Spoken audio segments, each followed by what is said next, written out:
Well, hello everybody. Welcome to the DVD of Once Upon a Time in China. My name is Bey Logan, and I'm happy to have with me watching the movie today, Mr. Mark King. Hello, welcome, Wong Mark. Fei-hung lovers. Mark, of course, is actually in the cast of the movie, playing General Wickens, and he's going to talk to us about his experiences working on this movie, and maybe some insights into being a Westerner working in Hong Kong films in general, which is a great experience, isn't it, Mark? Absolutely. If you like being a piece of furniture, there you go. In fact, we're sitting here in this studio, and I think this is what you're telling me just now. This cup of tea here has some significance. This is the first cup of tea I was ever served in my Hong Kong film career. There you go. Well, there's a new century and a new level of service. So here we are looking at the beginning of Once Upon a Time in China, directed by Tsui Hark and starring Jet Li. And the Chinese title of the movie is actually the same as the main character, Wong Fei-hung. And I got to ask you, Mark, prior to doing the movie, had you ever heard of Wong Fei-hung? No, I've never heard of Wong Fei-hung. Never heard of him since either. Really? You've never been aware of Wong Fei-hung in the time you've been? No, I haven't. Okay. Because he's probably the equivalent of like a Robin Hood or if you can think of a comparable real-life American icon or British icon. He's somebody who's become like a larger-than-life folk legend, but actually is a really historical character, a man who lived in Canton, a southern province of China, towards the end of the last century, the century before last now. I mean, he's a relatively contemporary figure. He died in 1914. So, but he's taken on the quality of myth, and people are really amazed now to find out that he was a real historical character. We actually know very little about him, which is probably what's made him as a hero. He's somebody that lends themselves to being depicted in films over all the years that there have been Wong Fei-hung films, because we don't know much about him. So he's like Robin Hood. Basically, you know there was somebody in Sherwood Forest firing arrows, so that it can be anybody from Errol Flynn to Kevin Costner. And in this case, we know there was a martial arts hero in Canton who studied the Hung Gar Kung Fu style, who instructed the Black Flag militia, and lived during a certain very interesting period of Chinese history. So that lends itself to this larger-than-life character, because no one can say it's true or not true. Wasn't there a series of black and white films made about Wong Fei-hung in the 60s or 50s? Absolutely. I mean, it's from 1938 was the very first one. And I think that it's interesting. It's probably a good example of the way that Hong Kong cinema hasn't promoted itself either at home or abroad, because I regularly read books or articles about film history, and they talk about other film series as being the longest running series in film history, like the Torisan films from Japan, or a series of movies maybe that were produced in the States. But actually, I mean, there were almost at least 70 full-length black and white Wong Fei-hung films, all starring the same guy, Kwan Ta-hing, as Wong Fei-hung, the late Kwan Ta-hing. And he died a few years ago, is that correct? He did. He became I would say synonymous with the role. I mean, as you'd expect after 70 movies, black and white movies. And also he starred in a few colour films, most notably The Magnificent Butcher and Dreadnought, in which he reprised the role. And then the other famous Wong Fei-hung in film history was Jackie Chan, who played the young Wong. He was the first guy to really play the young Wong Fei-hung, and he did that in Drunken Master. And of course, you worked with Jackie on Drunken Master too. But I wasn't aware of the fact that he was playing Wong Fei-hung. Right. So thanks for clearing that up for me. That's okay. So you actually should go down in the footnotes of the annals of Hong Kong film history, because you've actually a Western guy who's appeared with two Wong Fei-hungs.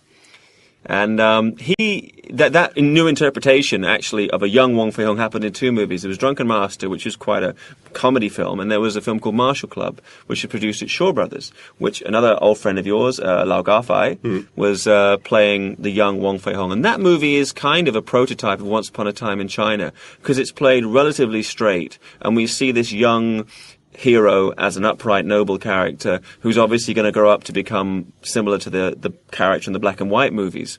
And that certainly is the case here. But there'd been a kind of a gap and a lack of interest in the character towards the latter part of the 80s. And then, in the 90s, Tsui Hark came in and decided to revive this archetype from his youth. And it was a case of the perfect director and the perfect actor in Jet Li being available to breathe new life into Wong Fei-hung. How many Wong Fei-hungs did Jet Li make? To date, he's been in 5 films. 4, I would another funny way, you say 4 official ones and 1 unofficial one, but I mean, who's to say what's official and not? There's Once Upon a Time in China 1, 2, and 3. All directed by Tsui Hark? All directed by Tsui Hark, and after the third one, there was some kind of difference of opinion between him and Jet Li. So Jet Li left to make films elsewhere and made one other Wong Fei-hung film, The Last Year of China, with Wong Jing, who's another prolific, another person that you know and have worked with, prolific Hong Kong director and producer. And he then came back and worked with Tsui Hark again on a movie called Once Upon a Time in China and America, which is actually shot on location in the States. Texas. In Texas, right. Absolutely. And it's that's an interesting movie because it's like a prototype for Shanghai Noon, right, which was the Western that Jackie Chan came out with earlier this year. And here we have This is shot on the coast of Fujian, right? To be honest with you, I'm not sure. It's certainly a very picturesque piece of southern Chinese coastline. Doesn't look like anywhere off of Hong Kong, does it?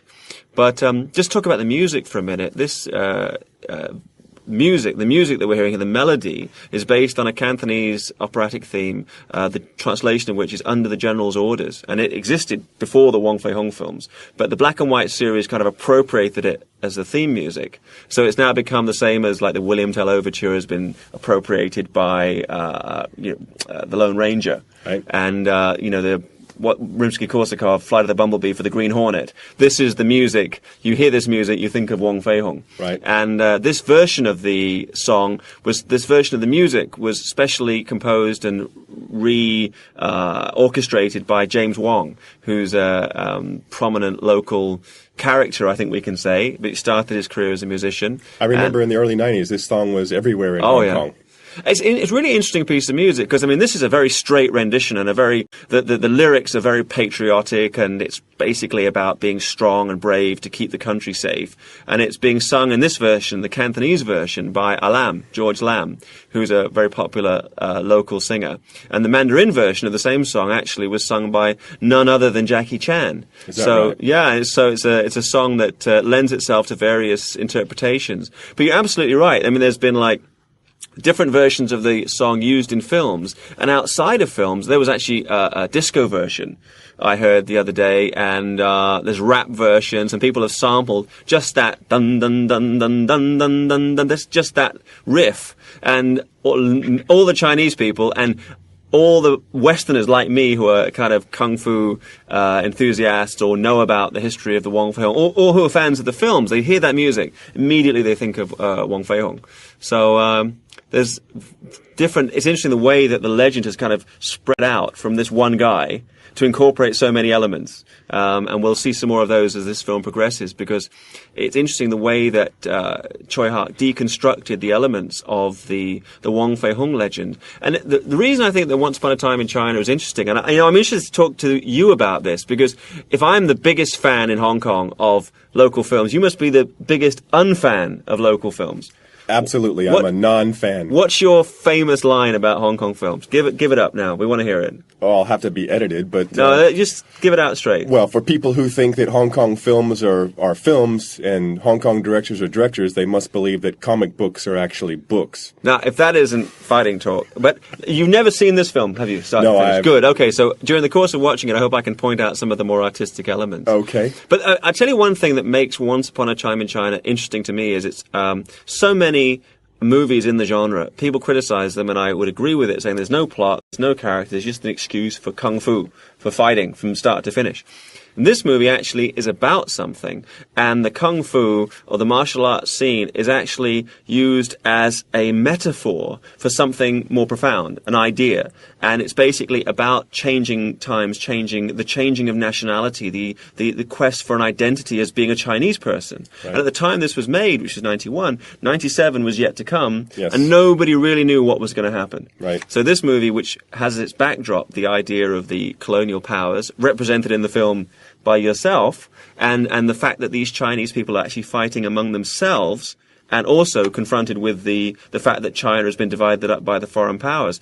In 1991, when the film came out, these ideas were very much to the fore of social commentary and political thought. And so here was a film where there was actually some kind of intelligence behind the fact that you were going to have all the kung fu fighting, which It's a film that would work if you said, okay, they're going to fire guns at each other, they're just going to shout at each other, they're going to ballet each other. The film structure and the characters would still work. You wouldn't need them to be doing kung fu.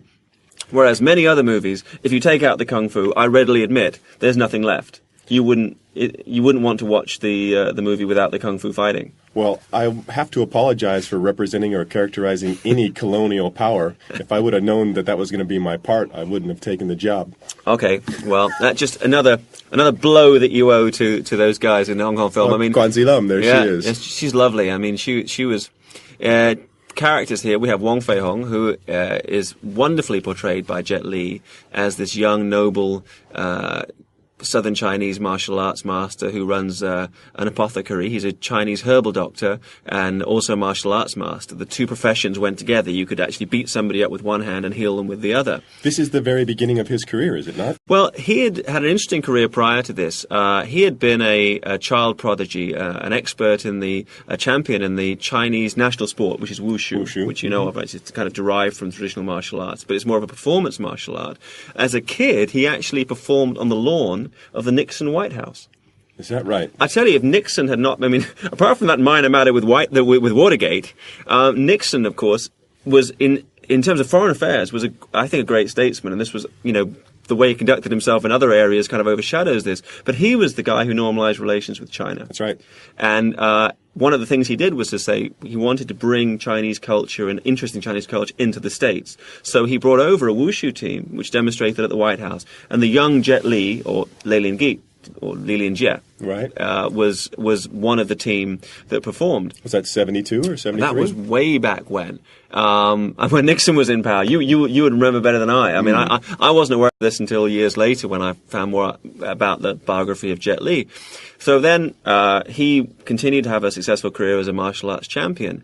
And then his first movie was a film called Shaolin Temple, which was a mainland Chinese-Japanese co-production. And they were looking for a guy good-looking who could act, more importantly, could perform all these amazing physical feats. And so his second movie was what? Shaolin Temple 2, which was pretty bad. And a third movie, which was called Martial Arts of Shaolin, or North-South Shaolin, directed by another old friend of yours, Lau Ga-leung, Liu Cha-liang. And I've read different reports where they say, oh, he made Shaolin Temple and that was good, and the sequels were no good. I think the second film is disappointing. The third movie, to me, was a great crossbreed of Hong Kong action and the mainland Chinese wushu action. And in terms of the storyline and the spectacle, it stands up very well. But they weren't box office. The second film and third film were not box office successes. And then he was kind of an actor in search of a role. Jet Li was trying to find the part that would define him. And he directed his own film, Born to Defend, which is kind of a semi-Fist of Fury, World War II kind of movie. He went to do a comedy kung fu film with the young Stephen Chow. Another friend of yours? Can I let you in on another secret? Go on. Born to Defense, I'm in that movie. Are you in Born to Defense as well? Yes. What part do you play in that? I'm a sailor. And how would you, so that's when you first worked with Jet? That's the first time. So me saying the film now, you just remembered, right? Yes. Chiu Xiuming was the director. Absolutely. Choi Siu-ming indeed was the director. Well, Jet was the director of credit. And then he became injured, and he also, frankly, he got his nose broken. Yep. I was about 4 feet away when the Swedish man popped him in the nose. How did it happen? In the boxing ring. Yeah. They had done the shot over and over and over, and he got popped. Right, it was broken, or broke his nose. Right, it was a mess. But I also think, and he probably would readily admit this, that he wasn't cut out to be a director as such. That's Yuen Biao. Indeed, it is Yuen Biao, who plays Leung Fun, who's like in history was one of the most famous students of Wong Fei-hung. And that's Zheng Hong-yao. Indeed, Zheng Hong-yao, Jackie Cheung. Playing Bucktooth So, who's like one of another stock character from the old black and white films, being reinterpreted by Tsui Hark. And this film actually had the best cast, I think, of those characters. It's a pity in subsequent films it wasn't uniformly as good. Yuen Biao complained to me that because I did a film with him called Circus Kids, so we were together stuck in China for a long time and talked about various things. And he said that when he did this movie, when he was signed to do the movie, Tsui Hark promised him that the film was to be about him. And of course, really it's about Jet Li's character. But the reason is, if you look at the old black and white movies, basically the character of Leung Fun, played by Cho Dat-wah, was the main antagonist, the main character in the protagonist in the film. And Wong Fei-hung was in the background, and he'd appear at the beginning, and in the middle section of the film would be about about Leung Fun getting into trouble, and then Wong Fei-hung will come back at the end, and there'd be a big fight. So Tsui Hark said, "Oh, well, that's what the film's about, and it's about your character. So you sign, you'll be the star." And of course, when they made the film, it wasn't. I don't know the truth of this, but that's what Yuen Biao said, and that's why he didn't come back for the sequels. He just did this one movie in the character. It's a shame. Well, of all of the Hong Kong actors I've ever worked with, I think for martial arts, he was the most talented. Speaking of Yuen Biao. Oh, amazing. Physical ability. Yes. I mean, I was looking the other day, there's another movie in the Wong Fei-hung canon called The Magnificent Butcher, and there's a fight scene, a long fight scene between him and another actor, the late Lam Ching-ying. And I tell you, for all the CG effects and all the, computer wizardry of the modern age, there's no way you could shoot that fight today. You couldn't find the people to execute it. Right. So it shows you how but there's other things that are compensated for that. Now we have, how to use the wires, and we understand how to use other effects. But that specific skill is one of the skills the human race has lost as time passed, along with architecture, by the way things are going. I mean, it's interesting. There are specific skills that the human race loses as it gains new ones. Absolutely, and that was one of them. Well, as all the kung fu masters pass away in these last 40, 50 years, secrets are lost. Well said. And who knows what forms and weapons forms and refinements of existing forms have been lost because of this. That's absolutely right. So going back to about Jet Li, he was an actor in search of a role, and he met Tsui Hark, and Tsui Hark, I think, saw something in him that he could really bring out. I think a lot of the time directors are looking for a cinematic alter ego who will be like their other self in films. And I think that maybe the character they want to be or think they should be. And for John Woo, it was Chow Yun-fat. And for Tsui Hark, I think it was, to a certain extent, it was Jet Li, because they worked together many times. But they did a movie in L.A., which was called The Masters. And it was basically taking Wong Fei-hung and putting him in the States. And I think at that time, Hong Kong films really weren't geared up to shoot overseas. So the film didn't come out as expected. Looked at now, actually, if I compare it with Romeo Must Die, which I was not a big fan of Romeo Must Die, it looks pretty good. But at the time, it was considered a disappointment, and Golden Harvest shelved it. And later, they decided that they still thought there was some mileage in the Tsui Hark Jet Li team, and so they did Once Upon a Time in China. And when that became a hit, the first film was released as, in Hong Kong, it's called Once Upon a Time in Wong Fei-hung 92, or whatever the year was, or Wong Fei-hung 89, or whatever the year was after the title. But they released it under that banner, and it did okay, didn't do great, but it did all right. I have one question for you. Yes. If Yuen Biao wants to see Guan Zilam topless, Yeah. it would not be in this film, would it? Absolutely not, because it's really interesting in Hong Kong film, the way that they, in terms of the action and the violence, if I can call it violence in the movies, there's really great extremes are allowed, but they're very prudish. And actresses particularly, you're either an actress who does that kind of film or you don't, and Quan Chi Lam definitely doesn't. I mean, she was great casting in this because she has that kind of fragile, luminous beauty. But what's interesting about her character in the movie is that she kind of drives the romance. That she's, for start, I mean, Western viewers, let's not get the wrong idea. Even though she's called 13th Aunt in this movie, there's no incest. It's basically that she is a distant relative. But Chinese family are very complicated, so you can actually be someone's 13th aunt without having any direct relation to them. So, on one level, because he's following these Confucian values, he's very traditional. Wong Fei-hung admires her from afar, but he feels he can never get close because she's a relative in some way, shape, or form. She, on the other hand, is a very modern woman. She dresses in modern, and he sees this is going to clothing. She's educated in the UK. She's got a camera. She's like thinking, hell, forget this old tradition. I'm in love with this man, and I'm going to be with him. And what's nice about the arc in the three films is that the first film establishes the relationship, the second film progresses it, and then the third film resolves it. So it was interesting that they got to do that. This is a lovely moment. You see the flowers falling in the rain.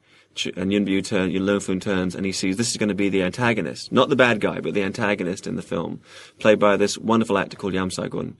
And he's demonstrating his internal power. And he's, you think, wow, God, look at that, that's amazing.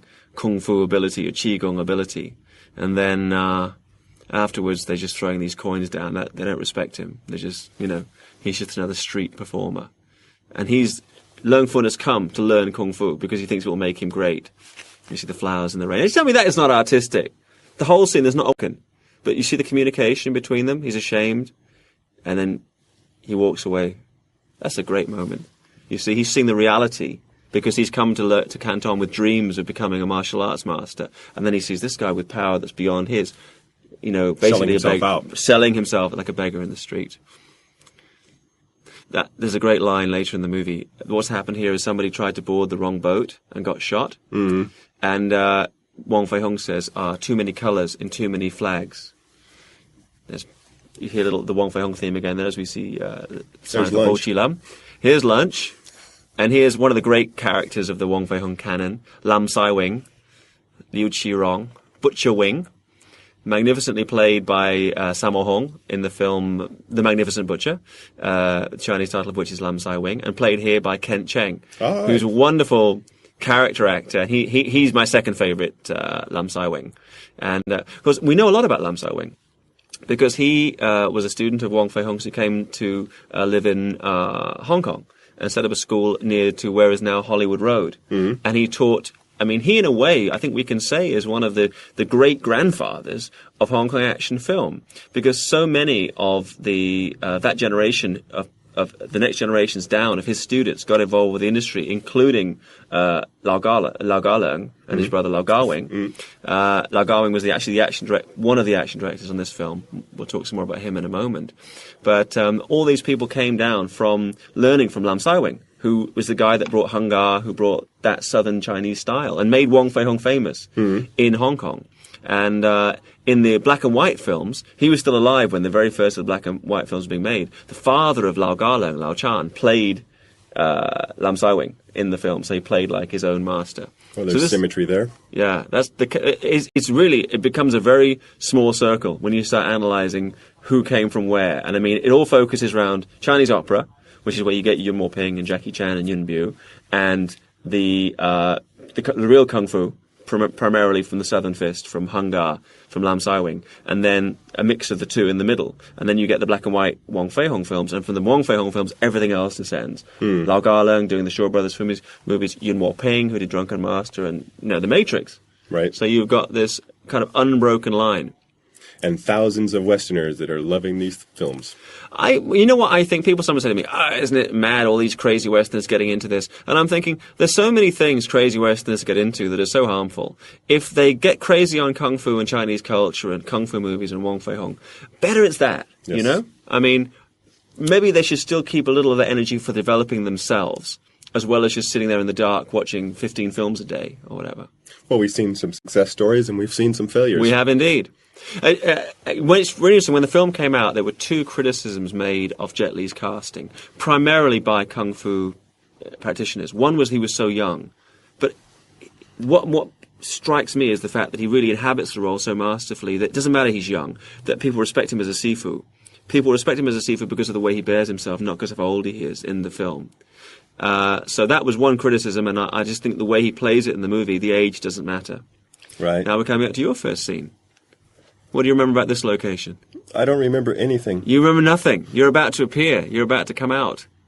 It's so funny, because the character here, Bucktooth So, played by Jackie Cheung, he normally stutters when he speaks Chinese, but now when he speaks in this scene, he's speaking English fluently.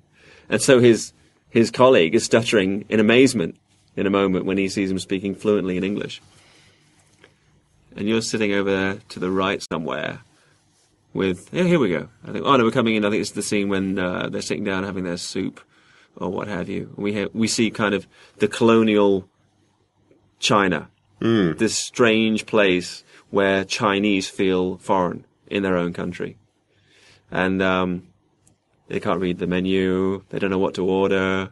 It's just it's a fish out of water kind of sequence. He's following Right. Okay, that. You're about to appear in that scene. Trust me on that. But anyway, we're back now to the opera stage. It's interesting. So much of this is set around again. When I see this movie, it seems like Tsui Hark or somebody sat down and wrote down on a piece of paper all of the things that people know about Wong Fei-hung or the Wong Fei-hung films, and then organized them. And that became the script for the film. Because there's so many reference points. Like with the opera, there was in the history of the Hung Gar style and the life of Lam Sai-wing, a very famous fight in an opera house when he fought and killed various people. They were trapped by bad guys, him and his students, in an opera house in Canton. There was a big fight, many people were killed, and that's why he had to escape and come to live in Hong Kong.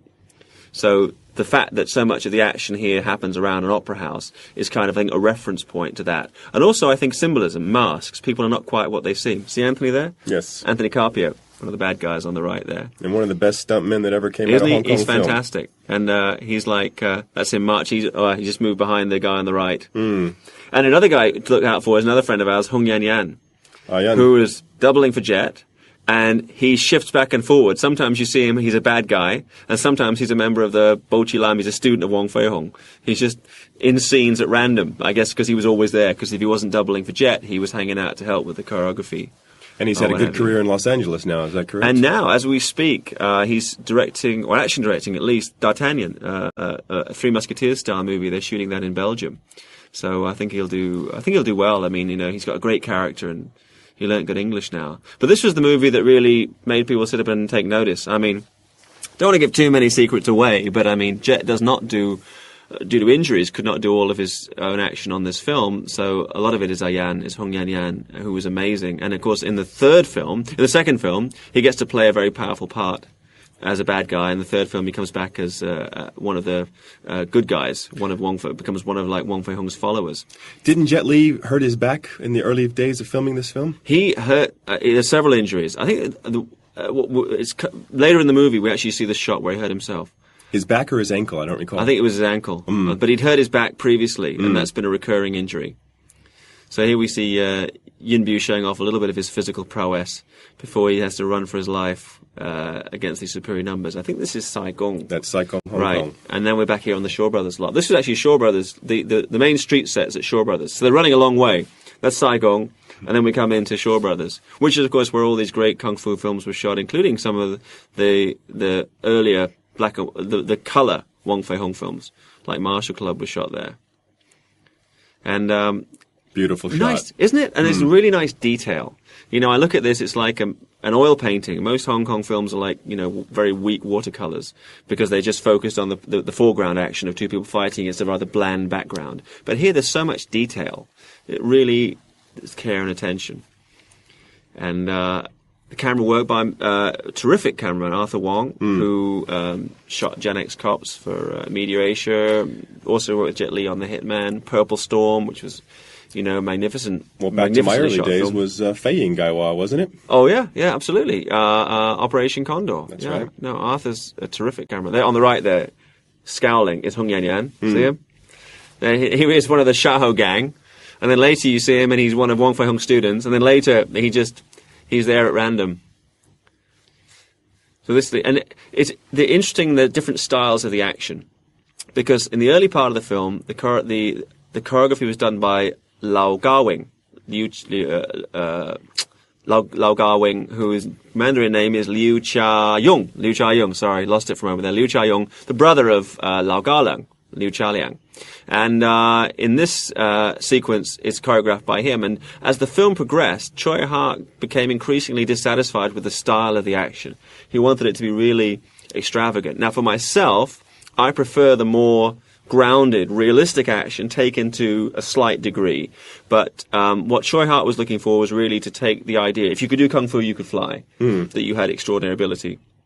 And on an aesthetic level, I think it's great. I get fed up though because I am actually a grand student of Wong Fei-hung. People asking me if I can jump in the air and do 15 kicks without hitting the ground, or flip round. If I can do one kick jumping in the air, I'm doing well. So it's like it's given all of us genuine kung fu practitioners an extra burden to carry.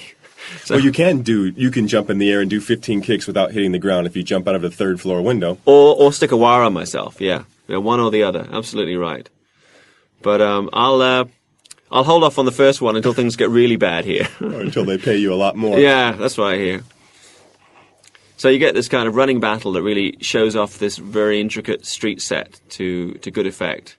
This took days and days to film, I believe. Oh, yeah. I mean, it's like very as soon as you have like masses of people and running, jumping, flipping, and action in the background. This is very reminiscent, actually, of the old black and white films where they always used to have this kind of mass punch-up swords wielded, staffs wielded, everybody fighting every which way. And in the foreground, a couple of guys will be really fighting, showing off technique.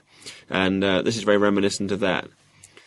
I think there's kind of black humour here. They come running in, see the guy with the teapot, so they accost him. Now you're about to make your debut. Now I'm going to ask you, do you remember the fan? That's the biggest fan of your career, I'll bet. I hope so. No way. And of course, you play a British character in this, which is why your voice is dubbed. And did they tell you when you were shooting that? There you are in the red tunic, looking very fetching. Oh, are those real sideburns? Are they stuck-ons? No, that's makeup. That Really? looks like me. Indeed. You haven't changed a bit. Now there's a close-up. How much did there's you pay? Joff. He's Australian, right? That's right. So he's playing American. He's Australian. And I'm an American playing English. There you go. Welcome to Hong Kong. And how was Jet when you were shooting this? Jet was great. Very nice. Didn't speak much English at this time. No, not at all. This was shot where? But easy to work with. Yes, very nice. How about the other fellow with the hat there? He was one of the nicest guys I ever worked with in Hong Kong. Really? I can't recall his name right now, but Neither can I. I'm looking at him going, who is that He's done man? a lot of work. He has, hasn't he?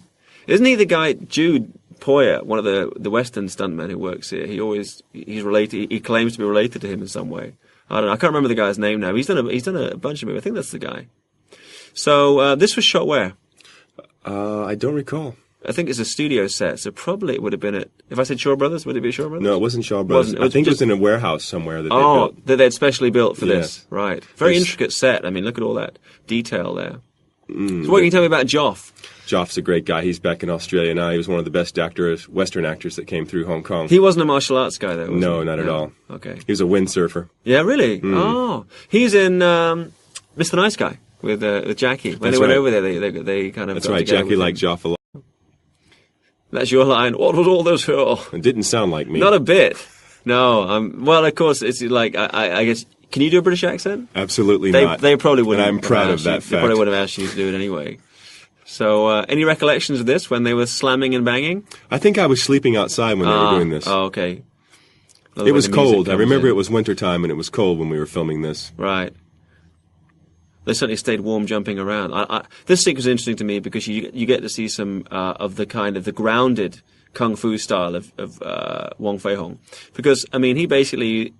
Wong Fei-hung is a southern stylist with the stances and fist techniques, whereas the Jet Li is a northern stylist with all the jumping flying kicks that we see at the end of the film. But I like this because you actually get to see some more realistic talent. There's Steve Tartaglia. How do you say his name? Is it Tartaglia? Tartaglia. He's a character, isn't he? He sure is. I think our mutual friend Mark Houghton was meant to play the part, but there was some kind of scheduling conflict, so Steve did it, and just a little, fighting role in the movie. He's now in LA, he's in the States anyway, doing movies as a stuntman and a martial arts actor. He's certainly never a dull moment with Steve around, was there? No. As I remember. No, not at all. First encounter here between Leung Fun and Wong Fei-hung. And again, it's interesting going back to the origins of these characters because in the myth, Leung Fun is like already the student of Wong Fei-hung. So now we're seeing them meet for the first time. And it's nice intricate action, but you notice it's grounded. There's no wires at this point in the film, and so there's a very distinct point in the movie, and it's actually chronologically in the film when it changes. So that it's being shot obviously pretty much in sequence. And this is like the first time we see one version of the Mo Yin Guk. Mo Yin Guk means kick without shadow, a kick so fast you can't see it coming. So the bad guy gets kicked, he can't see where the kick came from. And another version, basic martial arts. And you put them in a more simple version of a guy jumping in the air, bam, bam, bam, kicks 3 times. By the end of the film, the shadowless kick has been, a guy flying through the air, kicking 15 times or what have you. And Wong Fei-hung gets upset that a white man is hitting Absolutely. And Steve, boom, boom. A lot of this stuff looks really easy, but the timing, even for a simple move like that, a lot of Western people are very good at martial arts. You put them in the corner and you say, show me your kicks, show me your punches. Oh my goodness, they can rock and roll. But you put them in front of the camera fighting somebody. I mean, Ho Sung Pak, I think, on Drunken Master 2 was someone like that. Well, had trouble with the timing. He broke his ankle on the first time he tried to do anything, if I remember correctly, jumping down the stairs. Absolutely, yeah. And I mean, that didn't help. But I also feel that timing is an element that people don't develop in that way from doing martial arts. And so it can be a problem when martial arts champions come and do films. Good exit line there from Joff. Something about a ghost. No, he's like Joy Ging. In the movie, even though Joff himself did not speak, I don't think he speaks Cantonese. No, he doesn't. But his character speaks Cantonese in the movie. So let's talk a little bit about the politics of the. I mean, I think you probably know more about the politics of China in the last century than you do about the kung fu movies of this century, right? Maybe. Or of the last century. I have to get used to the fact year now is 2000, right? So we're kind of. When I say last century, I mean the 19th century, and I mean like the century before the century where all these films were made. And we're at a period of change in China where there's basically a foreign challenge to the indigenous Han people and the Ming dynasty from two directions. The Ming dynasty has been usurped by the Qing dynasty, which was basically put in power by a foreign invasion from the Manchus from the north, the Manchurians. And the character here of the general, the character that we see here, basically the confronting Wong Fei-hung, is a representative of the Manchus. And on the other side, you have the foreign powers who'd come in and negotiated with the Manchu or the Qing dynasty government and had broken up southern China into concessions and treaty ports, including Hong Kong and Macau and Shanghai. So basically anywhere accessible by sea had become a treaty port, and there were these unequal treaties that China had been forced to sign. With the English, the French, the Russians. And so, and the Americans, they were taking people away to go to America, which is another plot point in the movie. So it's against this time of turmoil that this movie is set. And the Wong Fei-hung is like basically, how do we as Chinese people deal with these times if we don't unite to define our national identity? Won't we just be a puppet of either the Manchus on one side or the Westerners on the other? So again, going back to the general theme I was talking about before, where the time the film was made, 97, was just around the corner. And this was an issue in people's minds. Are we going to be puppets of Beijing? Are we going to be puppets of a colonial power? Or are we going to have our own identity as Hong Kong Chinese? Which I think, after the handover, has been borne out and is happening and is developing. That's right. The catastrophe people thought was going to happen politically and socially didn't happen. But at the time this movie was made, that was, this is almost like the Last Supper scene here. That's right. When they're not quite sure what's going to happen because of the political turmoil. Certainly in the 7 years before or leading up to 1997, there was a lot of uncertainty with the Hong Kong population. Yeah. And so many immigrated to Canada and America and Australia for fear of what was going to happen in 97. Yeah. And then they came back later because they weren't making enough money in their adopted homes, and they came back here and they prospered subsequently. And this the fan that you see Wong Fei-hung holding here was a present from a general who was off to fight the French in Vietnam to protect some Chinese territory, and it represents the unequal treaties between the foreign powers and China. And this is first of all, before we go any further, I want to say now, you've just seen this film for the first time. On a purely artistic level, would you admit the film was very well executed in the way it's shot?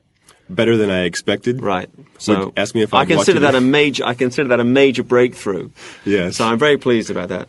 So we'll return to that theme later in the film, but let's talk a little bit here about the love story between Wong Fei-hung and Peony, or 13th Aunt, played by Rosamund Kwan. And I really like this scene because it's just so delicately done, because she can't touch him, so she can only touch his shadow. So it's like a theme in the film that people are not what they seem, and that there are barriers between them because of race or culture. So I think this is actually a very touching sequence. And she's trying to fit him for a Western suit. So she's kind of like, that's kind of a symbol that she wants him to come in the modern day, because if he moves in the modern day, they could be together. Yes. But if he stays in tradition, then she can't. Right. And in the second film, there's an amazing scene when the second film is set in during the same time period, and they're in Canton, and there's a big action sequence, and she has to escape. And then he turns around she turns around and says to him, don't you know that you've always been the man in my heart? And the look on his face as she goes is a wonderful scene. And in the third film, the love story is kind of reconciled. And so there's an arc to it. And here we see the very beginning, and he's like, she's making all the running, and he's like kind of like running scared. Yes. Also, he has other things on his mind, because he's had this political clash with the local Manchu officer, so he has to decide how to deal with that. And here she is kind of playing around with a Western suit. Also, of course, he has very mixed feelings about the fact the Westerners are taking over so much of southern China. What do you remember about Rosamund? She was lovely. She's a little bit shy. Didn't speak much English in those days, but a lovely girl. Did you work with her on any other films apart from this one? I don't think she was she wasn't in Fei-hung, was she? Operation Condor. No, I think I did a couple scenes with her in Game Boy Suji. Oh, yeah. With Andy Lau, right? Right, and I was slapping some girl around and she had me killed. Oh, was that in real life or in the film? Just in the film. Okay. Well, obviously. Oh, you could be in your second life. 9th. How many movies have you been in? I don't know, babe, about 50. That's including some American movies as well, yes, right? Yes, okay, yeah. Hong Kong films. I mean, to give you major credits, you did Drunken Master 2, you're in this film. My favourite performance, I think, by you acting in a Hong Kong movie was with Chow Sing-chi, Fight Back to School 2? Tohok Wailong, Daijab, yeah. Number 2, right? Yeah, for Gordon Chan. That was a nice little scene there at the end of the film. So here we have Wong Fei-hung undercover, wearing that's the kind of hat we used to wear when I was at school in England. The sets are beautiful, though, babe. Yeah, they are. Notice when he's walking out there, you see him carrying an umbrella, which is the weapon of choice of Wong Fei-hung. And I didn't realize till the other day, I found it actually is a symbol found on various Buddhist logos. The umbrella actually symbolizes righteousness, I guess because it washes away... Open or closed? I guess on the picture I saw it was open. When he carries it, it's closed and sometimes open. The sequence there, these guys are extorting money. And the setting is another an iconic element of the Wong Fei-hung series. In the old black and white films, there was always, every episode, there was a fight in a tea house. Right. Basically, because they built the tea house set, and they were going to have a fight in that tea house. And so every film you saw a fight in a tea house. And so this is the tea house fight. The last sequence, I guess, was a little bit comedy there as well in a tea house, but this is the traditional Chan Chan Tang, the traditional Chinese tea house. Right. And again, this is directed by the action director here for this sequence is Lau Gao-wing, the brother of Lau Ga-lang. And so you get to see a mixture of it's kind of combination, I would say, of traditional Southern Chinese martial arts and the wushu, the more acrobatic mainland version. And some comedy as well, a little bit of comedy there as well. Right. So, you think your kung fu's pretty good, huh? You must be tired of living. Let's fight. That's it. But what do you first, think? let's have some tea. You're somebody who really... I know you're interested in real martial arts, like real fighting. So what do you think of some of this extravagant stuff? Does it give people the wrong idea about martial arts? Well, if you want to call it martial arts, that's fine. That's what it is, because it wouldn't apply on any street scene I've ever seen. So you mean like it's martial art as opposed to martial reality? Or martial science, yeah, that's correct. That's good. That's interesting. I should tell you, this sequence, the single most impressive object in his apartment, apart from himself, is this big wooden dummy, this big Muk Jong. Now, watch this. Sorry, before you can utter some witty riposte, let's see, this is the shot where Jack got hurt. And when you look when he lands, you can actually see an ouch. Ooh, his and knee. Then boom, right. If it was his knee, I believe. Yeah, and then this sequence, we never actually see him walk very far in this scene. That's right, you saw him. I think it was shot because he was still injured at this point. So that's when he hurt himself from doing that jump down from there. And yeah, I mean, and it changed the tone of the film because I think the film was suspended. And Tsui Hark made the decision that he was going to continue with Yuen Woo-ping doing the action. So from that point on, they brought in that other style. And I would have been very interested to see what Lau Ga-wing's style would have been for the ending. Just like in Drunken Master, they had Lau Ga-lang for most of the film, and at the end Jackie took over, so it went in another direction. I mean, it's like you almost wish you could see both. Now, listen, I mean, maybe you can make an apology now on behalf of the American people. This is a scene in which the Americans are tempting Chinese people to go to Gamsan, to the Mountain of Gold. And of course later we find out it's all a con, they're being sold into slavery.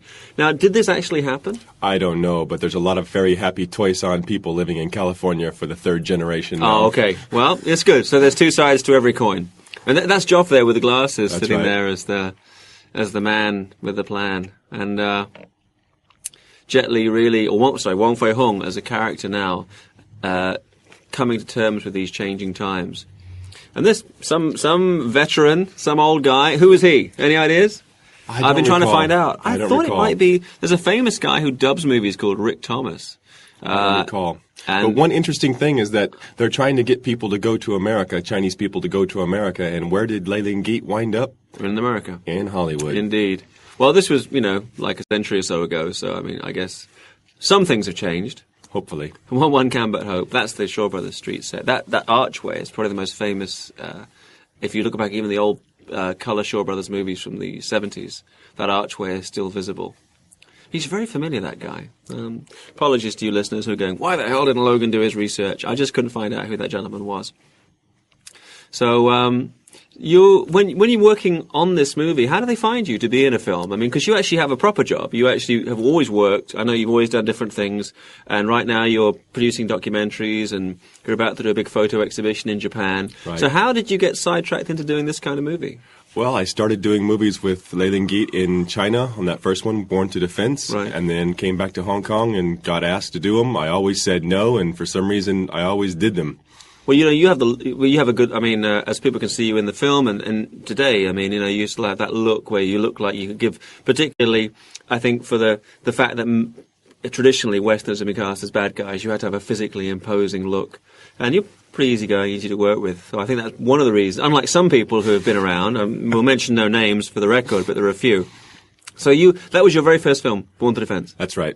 And how did you what were you doing in China? No, I was backpacking through India and Thailand and came to Hong Kong and got discovered on the street by a famous producer, and he asked me to go and make the film. I went and stayed in China for 3 months or so. And wow. Where was that filmed? Guangzhou. Mm-hmm. In Canton. And how was Jet at that time compared to how he was when you saw him in this film? Because there's quite a bit of time between the two. Oh, it must have been years. Yeah. That's right. It must have been 5 or 6 years. Yeah. The same, actually. Let's talk about this scene for a moment. Again, going back to the criticisms that Jet Li was too young to play Wong Fei-hung. That even though Ken Chang is a much older man, if you look at the scene we just played, the way that he conducts himself as Wong Fei-hung, he demands respect by the way he carries himself. So the age really isn't ever an issue. And also Ken Chang's acting, because he's a magnificent character actor. That's right. In the way he does it. Well, Leyland Geet has always had tremendous charisma on screen. Right. But very quiet. I mean, my impression of him, he's always been, the times I've met him, he's quite quiet when he's not performing. I think before he learned English, he was very shy. Uh-huh. I haven't been around him too much. Came out a bit after that. I mean, I think one area that he's not given his credit for, because, I mean, he's obviously always done martial arts action pictures, is I think he's a very good actor. He's a much better actor than he's given credit for. In fact, I would say there's him and Sammo Hung, who are two guys who are known for doing martial art pictures, but could do a straight dramatic film and carry it very comfortably. And in fact, Sammo has. But I guess because Jet's kind of typecast as the romantic lead, right. He's kind of, always been doing... Hung Gombo is now doing martial law in Los Angeles. Well, right? yeah, I mean, he did the show, and that was really established him. He had to do all kinds of things in English on that, which I thought was great. But he's actually done very good dramatic performances in movies in Hong Kong, like Painted Faces was one film that he did. Another movie that I really liked was Eight Tails of Gold with him and Sylvia Chang, which is like a dramatic film. Oh, Sylvia. Yeah, she's a great lady, isn't she? Yeah. Mm. This is a nice stunt coming up here. The thing with the burning. I mean, I got to say, it's actually, let's give him his credit. It's Hung Yan Yan for the real fire shot. It's Ayan twirling there, and good for him. It's quite a tricky maneuver. Back on the Shaw Brothers lot there with the horses racing away. That's like a shot from the old classic swordplay movies. Black-clad thieves riding away. That's a very famous street sequence set that if you look at any of the old Shaw Brothers movies, you'll see that. And then this is it's again playing fast and loose with the established elements of the Wong Fei-hung mythos. Here's Bo Chi Lam, this famous setting for all the Wong Fei-hung films, and it was standing in all the 80 black and white films, and we're coming in now in the colour era, boom, and he's going to burn it down. And it's like the symbolism, I think, of the fact that we're living in changing times. And it was an idea that Tsui Hark examined throughout the Wong Fei-hung film series, and also a TV series he did based on these films, and a recurring theme in his work, I think. Which TV series? There was actually a Wong Fei-hung TV series produced by Tsui Hark, starring Jumajuk, who replaced Jet Li in the Once Upon a Time in China series, Once Upon a Time in China 4 and 5, which didn't perform very well. Starred Jumajuk, and then he did the TV series. The TV series was actually better than the films. It was quite nicely done, and again explored these ideas. And look, here's a nice acting moment from Jet.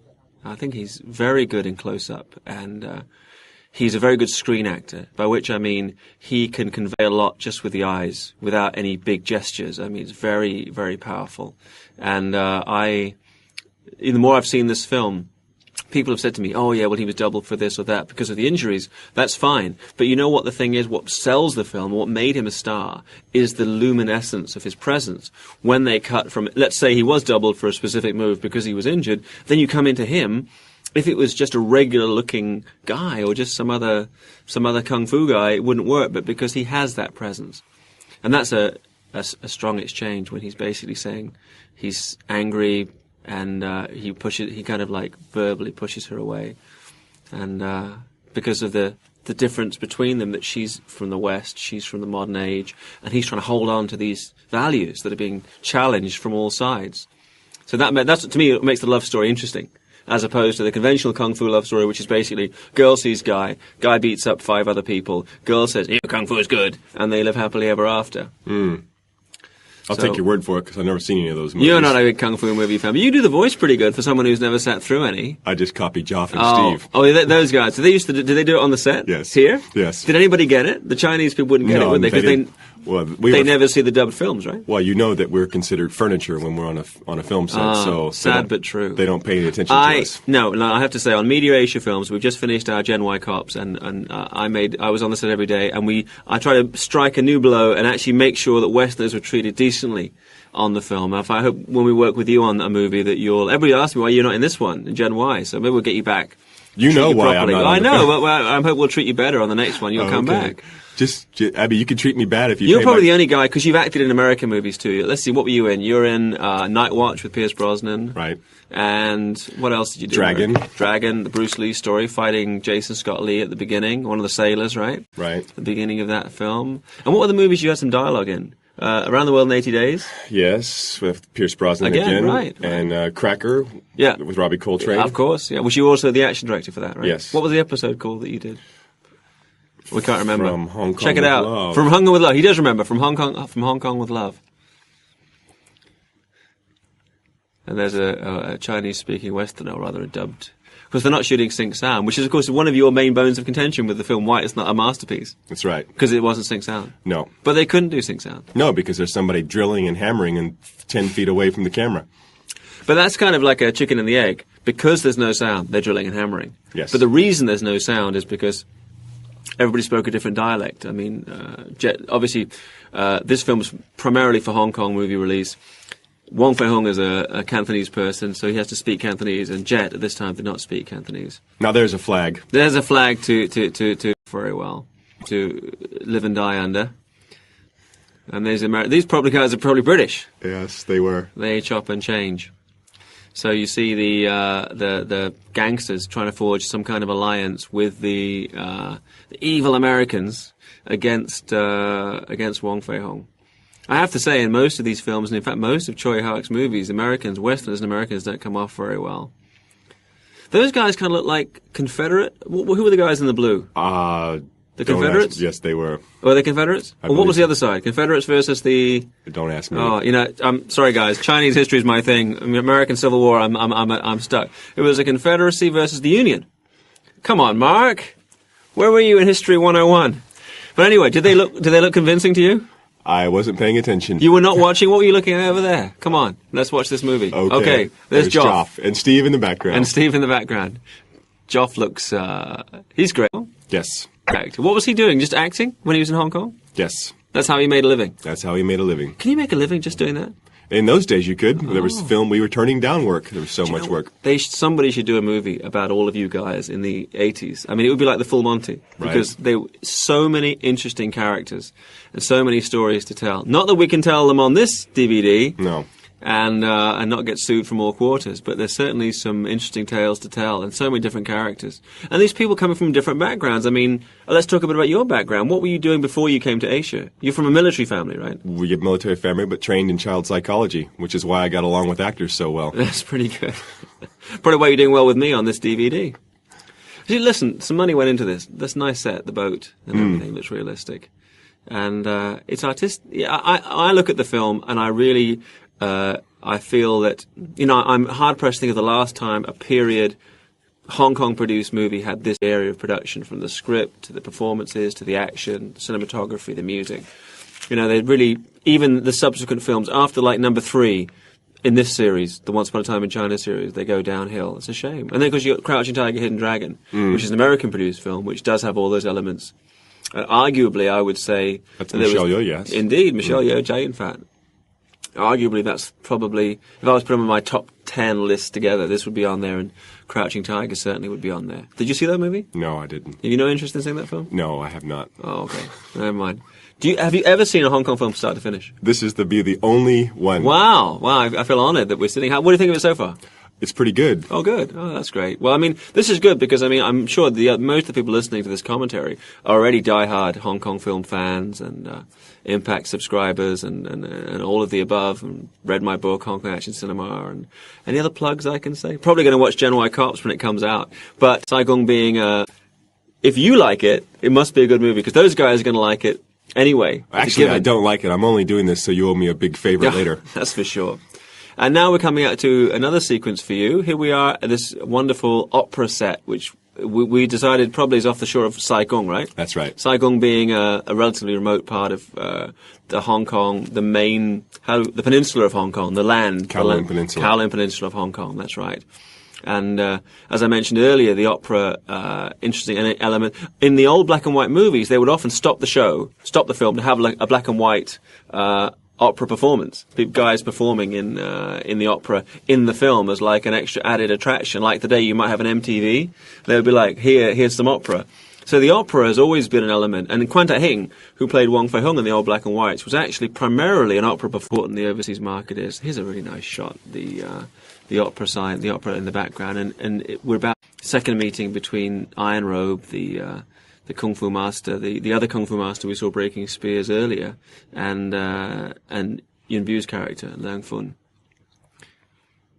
And it's interesting in this movie, every character has his own arc in the film. Like the character played by Chang Hot-yao, he's educated overseas, he can't read Chinese. So he's written in English on all the bottles what they are.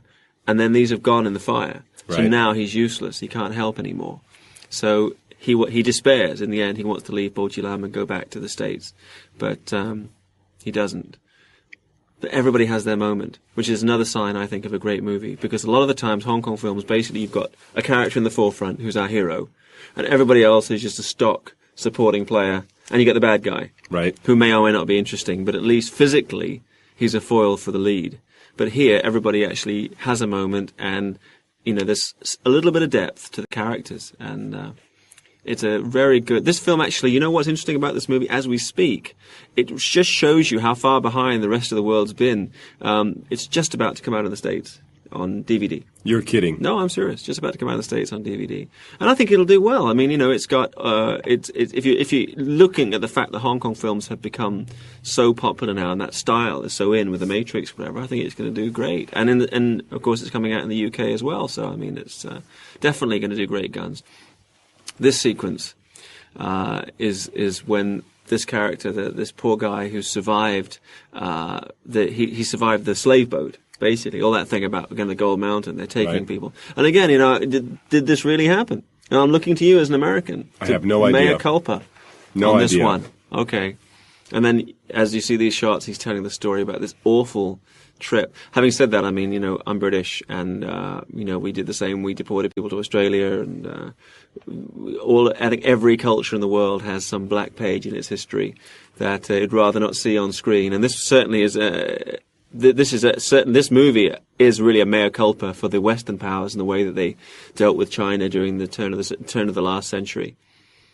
And it sets up Wong Fei-hung as more than just a kung fu master, but as a patriotic hero, as somebody who is, when he fights, is fighting for the Chinese people. Right. And, of course, in this movie, you have the challenge of perceiving what it is to be a Chinese person.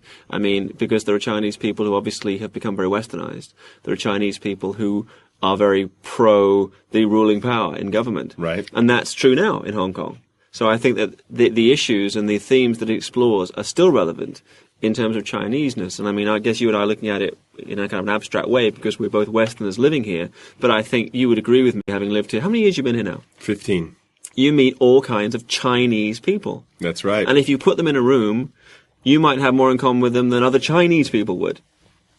What are you going to tell us now? I thought that was Louis Roth, but it's not. No, I don't think Louis was in this film. Louis Roth, for those not in the know, was another Western gentleman, an older gentleman working in the movies, passed away a few years ago. And he was with you in Drunken Master too, right? That's right. But for whatever reason, he wasn't in this. He was prolific. I mean, he was, playing slightly... He wasn't a kung fu guy, he was an actor. And he was always working in the movies and character roles.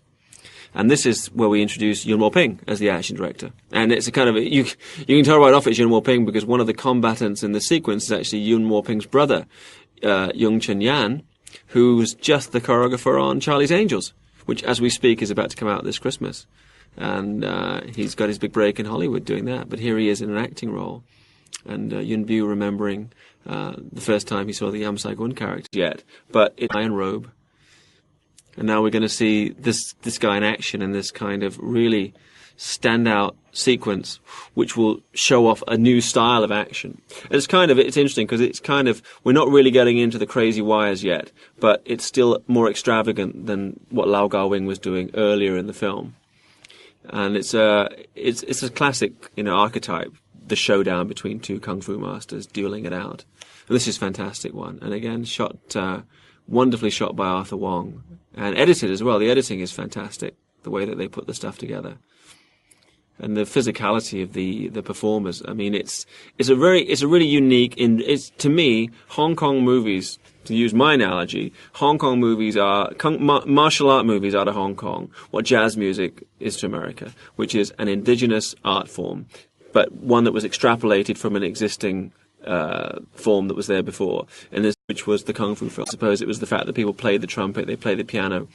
Music as a form existed, but jazz extrapolated it and put it into a new framework. In this sense, I think combat in films and martial arts in movies maybe existed in one way, shape, or form from way back when, but it was Hong Kong film that really redefined a new genre, which was the kung fu film, and that is unique to Hong Kong. And that's what's made the films, really the action is what sold the films worldwide. The drama and the comedy, for obvious reasons, don't tend to travel as well. But these films do. And playing back to the archetypes of the Wong Fei-hung series, traditionally, the opponent in the movies, Wong Fei-hung was perceived as a southern stylist of kung fu, and the opponent was a northern stylist. So there was like a conflict of styles. Yes. And in the old movies, it was played by this wonderful man called Sek Gin, who another record holder. He must have been in more films than any man alive, like 500, 600 movies. And he is not in the Guinness Book of Records, and he ought to bows and spears. Here we have the antagonist showing off his internal power, his straightforward martial arts skills, but also his internal energy. So the internal power that makes him invulnerable to swords and blows and spears and these other classical weapons is what would give him the edge against Wong Fei-hung. So he becomes like a formidable foe, because we've established Wong Fei-hung as being a martial arts master. So here's a rival martial arts master. It's like the unstoppable force and the immovable object. Zeno's postulate, yes. Indeed it is. And then this is really just defining this character so that the audience realize this guy really is has these amazing powers. Did anybody see that sword flex besides me? Did you like it? You didn't like it? Well, it's a great shot. The blood coming down from there. But I mean, basically, the sword's meant to flex because it's bouncing off him. It's right. not meant to go through him. Oh, it bounces off him because he's got like. Wow. Interesting shot. Look at this. This happens all the time in Hong Kong movies when you're out of time, even on a big project. See, daylight. They were shooting the last shot, and they had to cheat it because of daylight. Then you go back to night shot. I don't know if they shot the next night, and that one probably is night, or else they put in the filters. See, nice, the fallen man's sword lying in the rain. And this guy, we saw him earlier performing, we saw him winning this duel with a rival martial arts master, but basically he's just a penniless beggar. So in this movie, the character is never a bad guy. He's not a bad guy in the film. He's just a guy who's come to Fatzan, the hometown of Wong Fei-hung, to make his name, and failed so far, and he decides that he wants to fight Wong Fei-hung in order to become it's like the Wild West. Who's going to be the fastest gun? Do you like westerns? What's your favorite movie genre? I don't have them. I prefer to read, but... Oh, right. Really? You know that about me. So what's your favorite movie of all time? I don't have a favorite movie of all time. No movie? How about The Manchurian Candidate? It's okay. That's a great film. I've never rented a video in my life. Are you serious? Never. So how do you get films? I mean, I gave you this one the other day on DVD, right? I'm going to give it back to you. It's in my bag. Oh, for God's sake. Don't you want to keep it to show your grandchildren? Oh, okay. They can see that you're in a movie. All right. You know, I got all mine stashed away, like it's a mad, mad, mad, mad kung fu world. Did you see that one? Is that a movie? It's a film. How's Yuen Biao? What's Yuen Biao like to talk to? Oh, he's a good guy. Really? Did he speak English at this time? A little bit. Because when I knew him, he'd been living in Canada for quite a while. Right. So he spoke pretty good English at that time. If I'm not mistaken, this was 1990. Yeah. Shot 90, released 91. Mm-hmm. So he probably spoke a bit. Right. But my impression of him is he's somebody quite easygoing. And, very nice guy. Wasn't, playing airs and graces or anything like that. So that's interesting. And did you work with him at all, the villain, I say the villain, the antagonist, Yam Saigon? I don't recall. You may work with him on some other films. He is always working. I mean, he was actually in one of the earliest Jackie Chan films, Fearless Hyena. Before my time. Way before my time, even. Yeah. But I remember him from the film, and he seems to be ageless because he was in that film, and then he's in this one, and then he's still working to this day. And this character, the gentleman on the left here, Yam Saigon, he's a good actor, physically gifted. I mean, you look at him, probably doesn't look like a young athletic fellow, but and if you saw him in the street, you wouldn't say, "Oh, there's the kung fu master." But he can move, and he's got a great face, very expressive. Again, there's a huge difference between somebody who is an actor per se, or a stage actor, or a great thespian, and somebody who's a good screen actor. Mm-hmm. And probably you've seen this yourself. And what to me makes somebody work on film, particularly if they're a leading player, is in close-up, you act with the eyes. In a medium shot, you act with limited movement of the torso, and then a wide shot, of course, it has to be a bit more expressive. But the reason I say Yam Saigon I think is a good actor is because he can really work in all ranges. And I like this. This is like the dark side of Wong Fei-hung, because he was always portrayed in the earlier films as being a whiter-than-white saintly figure. But now you see the kind of the rage and this kind of, to me, one of the elements about him that makes him a hero is the fact that he is by temperament hot-blooded, violent person. Mm. That is part of him, and he's got this amazing ability. And because he has this amazing ability, he has to restrain himself. So he's followed this very strict code, which is constantly being challenged. But that is an aspect of him. And if he's like a saintly person who never has any challenge internally, then he's less of a hero. So I really think it's interesting the way they explored that. And it kind of, in the subsequent films, they moved away from that, and he just became a goody two-shoes kind of good guy hero. But I like the fact they looked at that, and, the fact that he was somebody enraged by injustice, and he really wanted to go out and kick butt. Right. But he's holding himself back. Because those characters are always more interesting. Are you familiar with The Play A Man for All Seasons by Robert Bolt? No. That's a good film. You should see that. I think it was directed by Robert Zinnemann? And it's basically a play about a man, Thomas More, a man who's restrained. Finally, he cuts loose, but verbally. And that kind of character is always more interesting, I think, than somebody who's ranting and raving from the word go. Here's a nice exchange. This sequence here, I think, is quite touching. It's Lam Sai-wing's character has offended the master and is told to kneel. He's just been kneeling there, sun and rain, until told to come back. And you see the way that Wong Fei-hung is kind of uncomfortable in social interaction. Mm-hmm. Physically, he can handle almost any circumstance. Morally, he has a very strict compass that he follows. But in terms of dealing with people one-on-one, he feels a lot, but he has a lot of trouble communicating. And again, it's interesting, this texture of a character, and particularly a kung fu movie hero, mm-hmm. because, they were traditionally been so master po-faced and square-jawed, more so even than John Wayne and the old cowboy heroes. And you see here that So has cut off his queue, his pigtail, which is a kind of gesture, really, of giving up Chinese ways to go back where he belongs, to the West. He's put on his Western clothing and cut his hair. And it's a gesture, the power of which probably means less to us than it would to a Chinese audience, because the queue actually was also an emblem of slavery to a specific, and this concept is dynasty. And now this great shot there with the umbrella. The shot in the rain. And again, I mean, you remember Kurosawa was always having action sequences in the rain. The End of Magnificent Seven is set in the rain. So this is another archetypal sequence, a combat sequence in a downpour, shot as an interior, probably at the same warehouse that you were shooting at before. And this concept in chivalry, in Chinese martial arts chivalry, of something called the Beimo, like the give war, which is when, in the old days, if you had a gun, if you had a martial arts school, a Mogun, like Bo Jilam is the Mogun of Wong Fei-hung, if anybody wanted to, could come and challenge, and they would, in a very formal way, come in and say, you know, I challenge you to fight, and then they would have a match, and it was like, actually, you could say Taek Gun, kick the school. And that meant that if you beat the master of that school, or I guess his representative, then he had to. So you had to be worth your salt. Sometimes, when I look around the world at some of the people teaching what they claim to be Chinese martial arts, I'm sorely tempted to reinstitute this practice. But it would be open to abuse, particularly in the States where everybody has guns. So it's probably not a good idea. You had a similar thing in the history of England with the Court of Ecclesiastes. Tell us about that. Well, if I had a case against you, I would name my champion, and you would name your champion, and they would fight, and the winner would be the winner in the case. So this historically happened? It's still on the books in England, if I'm not mistaken. Well, I know in the House of Commons, the reason that the benches are the distance apart they are is that they're exactly 2 sword lengths apart. Right. Because these guys used to run each other through. Right. I like this, at the beginning of this fight sequence, we actually get to see some handwork, some of the fist play. This was Yuen Mo-ping directing. Yuen Mo-ping's actually very good at doing kung fu stuff as well. So, you know, you do get a blend. But he was more into the wires.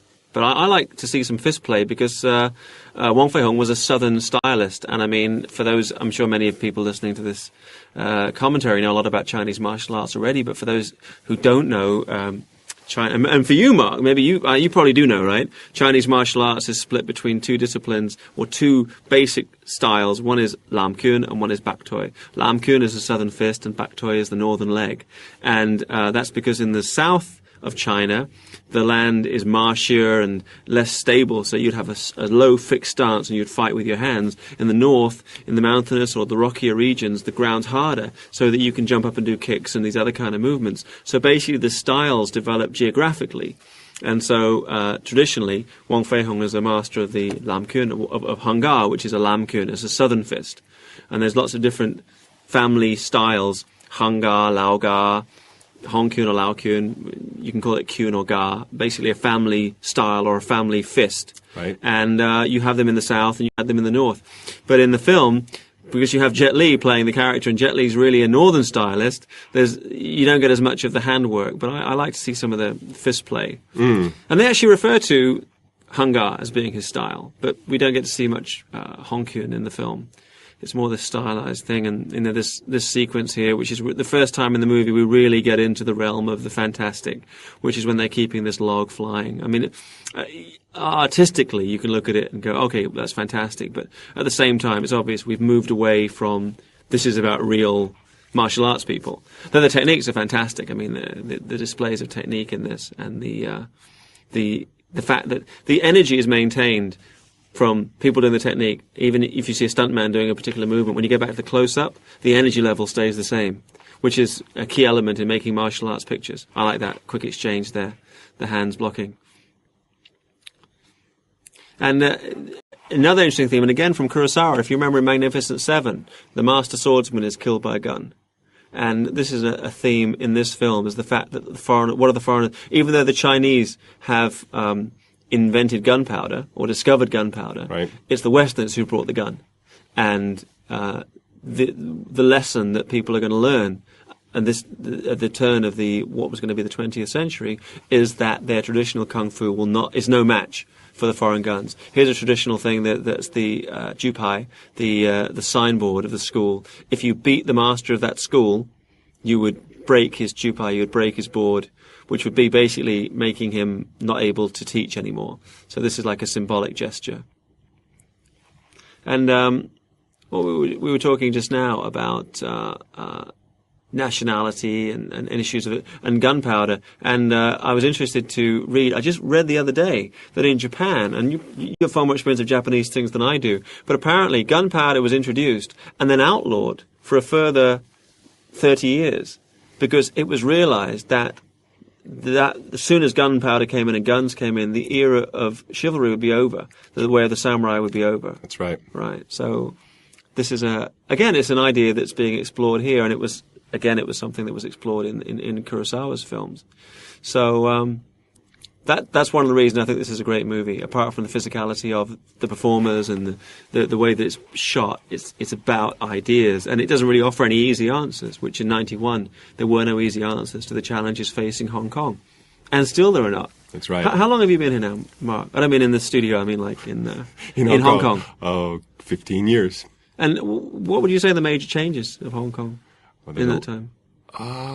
Between when you came and now? 15 years is a long time. Language ability first by the Hong Kong people. They speak more languages besides Cantonese. English standards has come up a lot. Right. There's a lot less British people here since 97. Yeah. Far more foreigners coming in. Lots of Africans. The Arabs are here now. It's a far more open city than it used to be. Right. Opportunities exist here that they don't exist anywhere else in the world for business and film and any other things that you want to do. So did you ever study martial art in the time you've been here? No. With anybody? No. So how come you have that big wooden dummy at your place?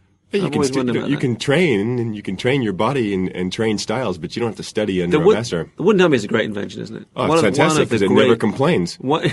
There is that. You can hit it. That's why you never got married. You got a wooden dummy. Well, I got 2 bicycles too. You got a wooden dummy and 2 bicycles, and you need never get married, ladies and gentlemen. Where did I go wrong? I don't know. So this scene I like because we get the political confrontation between this Manchu official and his men, and he is just such a pompous, stuck-up, typical red tape official. And finally, Wong Fei-hung's had enough, and he tells his boys, "Now's the time to fight back." And I just love it when Lam Sai-wing unleashes this kind of double fist on the Manchu official. And of course, part of it is he wants to let his people escape. So, fight! He's like, they can't believe it because the whole film he's been telling them, "Don't fight, don't fight," because that's his thing. His character is like, even though we're great at martial art, we should never fight unless it's really important. So now, finally, Lam Sai-wing is allowed to cut loose, and boom, take that. And you've had the whole film to get to not like that guy. So I really think it's really a good exercise in restraint sometimes in a film if you have people held back and then about 2/3 of the way through, bang, they're going to cut loose. The audience enjoy it, they appreciate it more. And this fellow obviously not a martial arts expert, so he's relying on his gun. And Ken Cheng, busting a move. The timing was nice, and he was somebody who had never classically trained in martial arts. I mean, he's played as a comic figure here. That's right. Lam Sai-wing is normally a comic figure, but his actual movement was not too bad. He wasn't in the second film or the third film. He came back for the fourth and fifth. Ken Cheng. They did not have the Lam Sai-wing character in the other movies. And different weapons. You saw earlier Wong Fei-hung with like a shorter pole fighting at the opera house, and here he is with this long pole and using his kind of internal energy. So these guys' fingers are cut when they try to hold on to him. And he's really just buying time for the 13th Aunt and Bucktooth So and the guy from the survivor of the boat to escape. And again, good acting close up. I mean, that is such a. I mean, I often say to people, when they ask me about being in movies or becoming a movie actor, I say, you know what, you should, egotistical that it might seem, you would look in a mirror and become accustomed to your own face because it's going to be 8 feet tall. And you'd better have the right look. Did you ever have any? I mean, you never had any acting training. No. So when you're working on movies, was it a learning curve? Because I mean, I've seen you do some scenes where you've had in this film, you're acting. I mean, how do they tell you what to do? They didn't. Sometimes we were told we'd ask what our lines were. They say just count to 7. Wow, and then that would be it. Yes. And how about for expressions though? Did Tsui Hark show you how to act? No. Well, how did you know what to do? Can Tsui Hark? Did he? But no. But when you were directed, who told you what to do? We weren't never directed. Well, how did you know what to do in the scene? We were just told to sit there, move the furniture to the left, move the furniture to the right, count to 7. And that was it? That was it. So how about when the scene when Jet Li kicks you and kicks the gun out of your hand? How was that choreographed? Oh, someone told you what to do. Someone, but it was producer Tsui Hark. It was one of the production assistants. Did you get to talk to Tsui Hark during the production? No. Minimally. Have you worked with him since? Don't think so. No. You know what he looks like? Yeah. Okay, well, that's good. He has a distinctive face, I have to say that. Right. I mean, I'll make no excuses. I mean, that was the way. I mean, as our mutual friend Jeff Falcon once said, quite rightly, that for a Chinese producer a Western actor is a prop you have to feed. All right, and on that happy note, he struck a gong.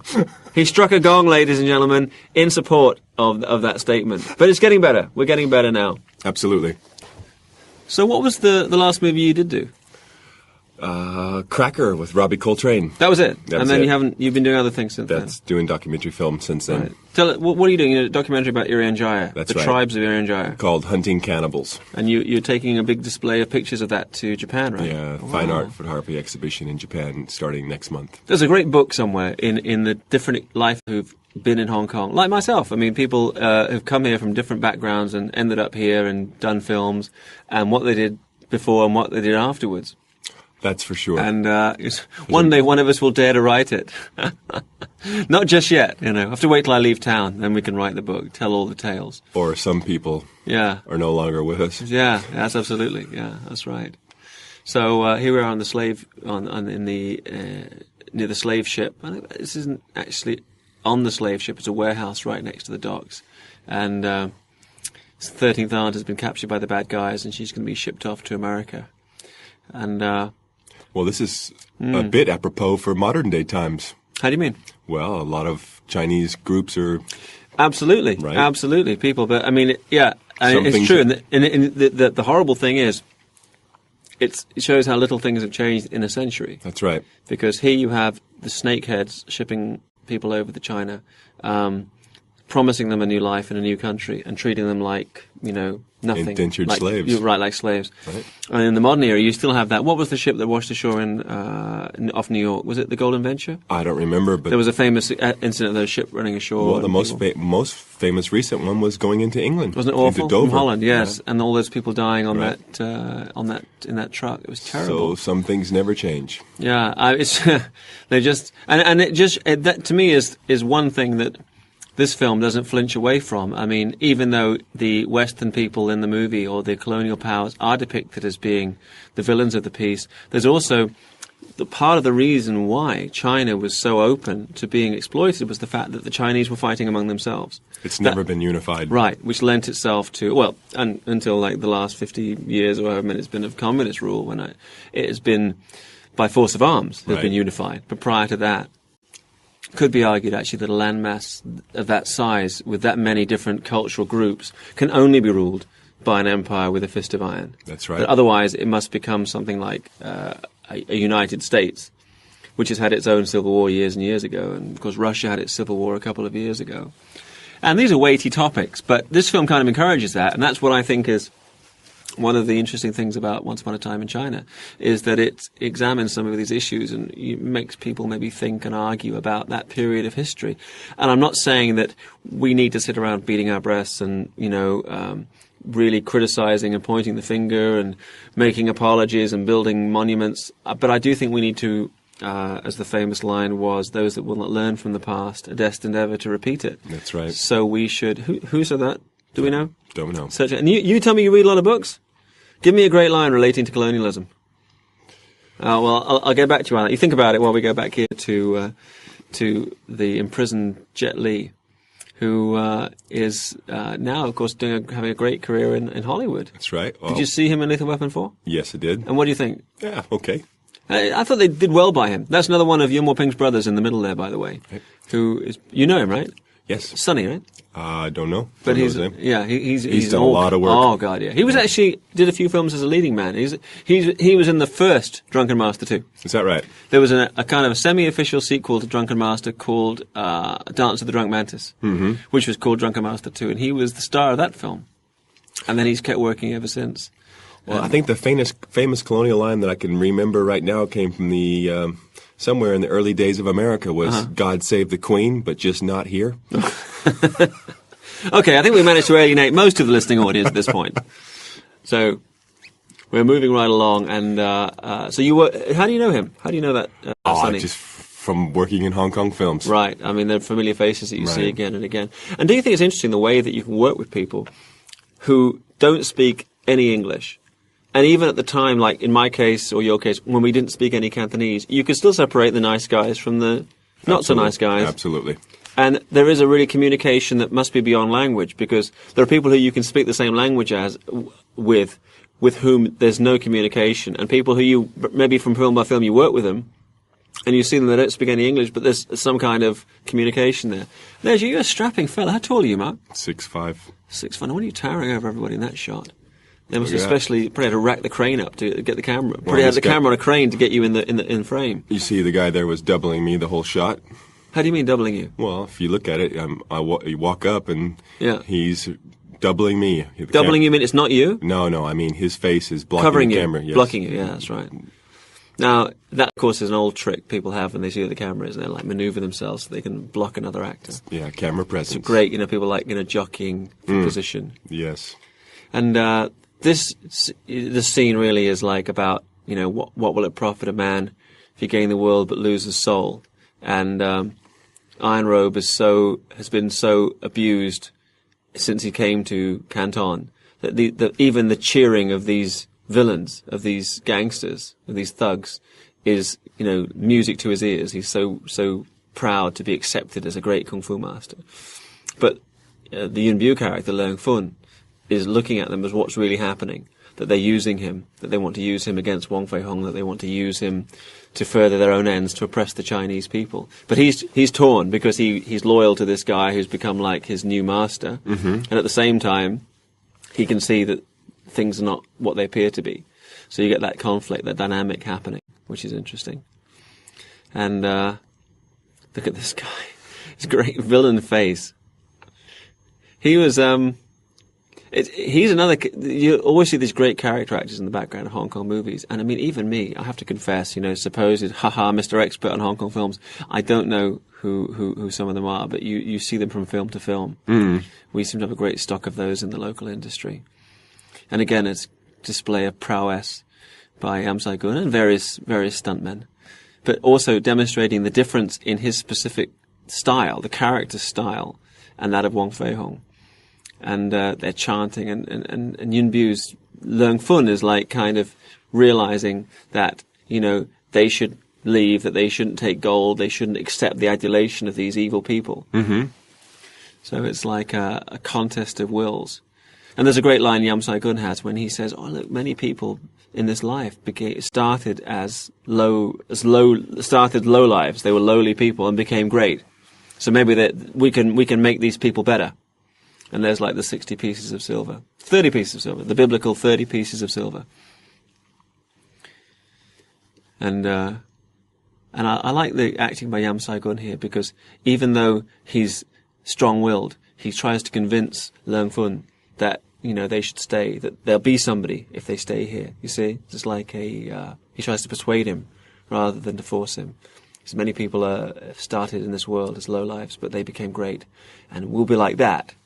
But, Yuen Bu is unconvinced. He can see that these people are, so far down the evil path that these two will be corrupt. These two will become corrupted, rather than that they'll be able to make all the band of robbers to become good guys.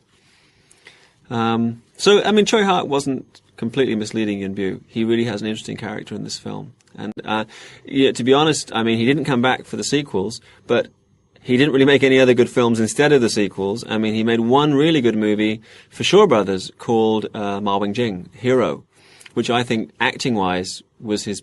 There's two films he was in where he was really good as an actor. One was called On the Run, and one was called Hero. And both of which I recommend to you, if you ever get the chance to see them. Make a note. You're not making notes, Mark? No. You're never going to watch these movies. Even if I give them to you, you're not going to watch them, are you? Well, if you paid me, I might. Well, maybe I'll ask... we'll do a deal with Medusa, okay? That they'll send you all the stuff, okay? Because Medusa only released the very best Hong Kong titles. Is that right? That's who we're doing these for. Medusa and Megastar. They're the ones that released the very best in Hong Kong entertainment. Be honest, I mean, in terms of production value, how do you rate this film? On what scale? Well, I mean, compared to an American film.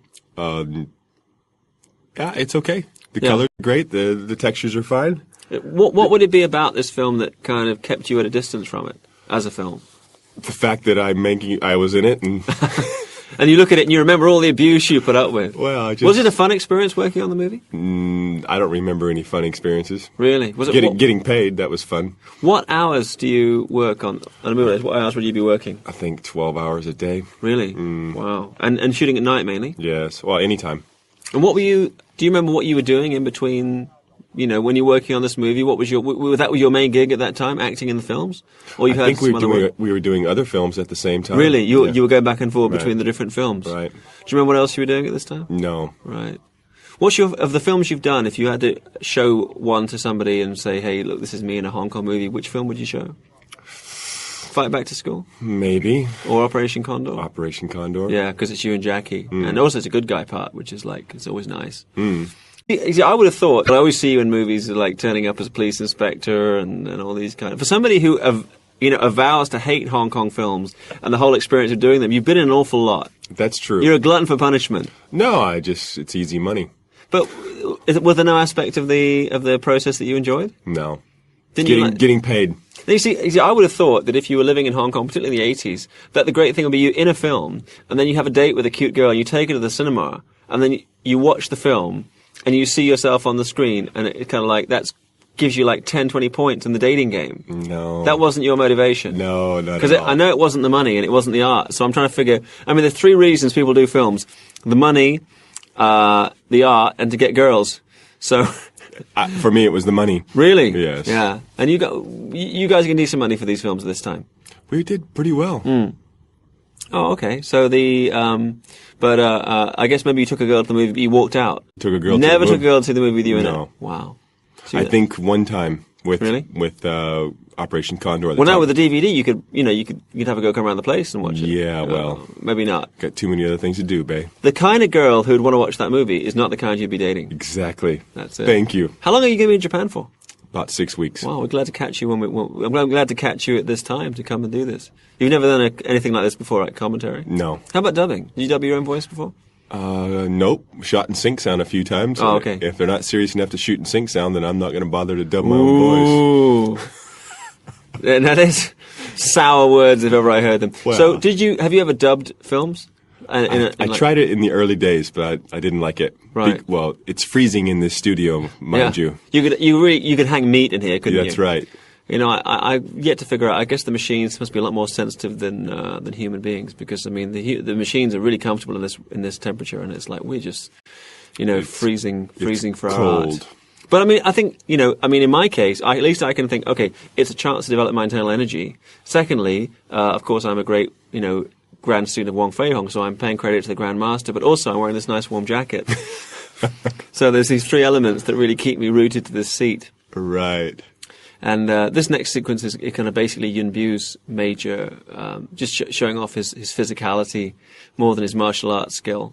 And it's interesting at the end, Steve Tartaglia, doesn't get to fight Jet Li. He gets to fight Yuen Biu at the end. Right. He was very upset about that. Yeah, I can imagine he would have been, because that happened to him a number of times. I think he thought he was going to fight Jackie on Operation Condor. Right. And that didn't happen. No. The thing about, I'll tell you about Steve. Steve is a guy who, in terms of physical ability, was one of the best people working here.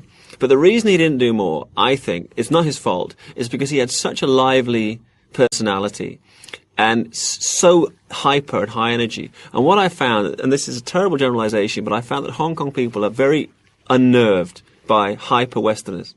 They don't like it. It somehow puts them on edge. They really don't like that kind of, specifically if they don't speak English. Well, they're afraid they're going to get hit is the main problem. You mean hit in a sense of... In an action scene. Oh, in an action scene. Yeah, right. Yeah, they're thinking this guy maybe hasn't got good control because he's so full of energy. Right, yeah, he's going to hit me and it's going to hurt. But I've seen actually in non-movie making circumstances when you get people coming over from the West who are very hyper and good, nice guys, but they're just very American-like, or I would say American. When I think of hyper people, yourself accepted, you're from the iceberg school of hyper. No, but a lot of the guys that came over here, it was their dream to be in Hong Kong films, and when they got on the set, they couldn't believe that they had the possibility of living their dream. Right, it's true. Steve was a case in point. I'll tell you something. Honestly, Mark, when I did Gen Y Cops just now, I really had that experience, even at my advanced years, of thinking, wow, this is what I dreamed about doing as a kid. And I'm sure it's the same with you when you're doing your photo exhibition and doing your documentary, because I know you always dreamt about finding the frontier. Right. Wherever that is. And I think in your NGI, you probably come close That's right. to finding it.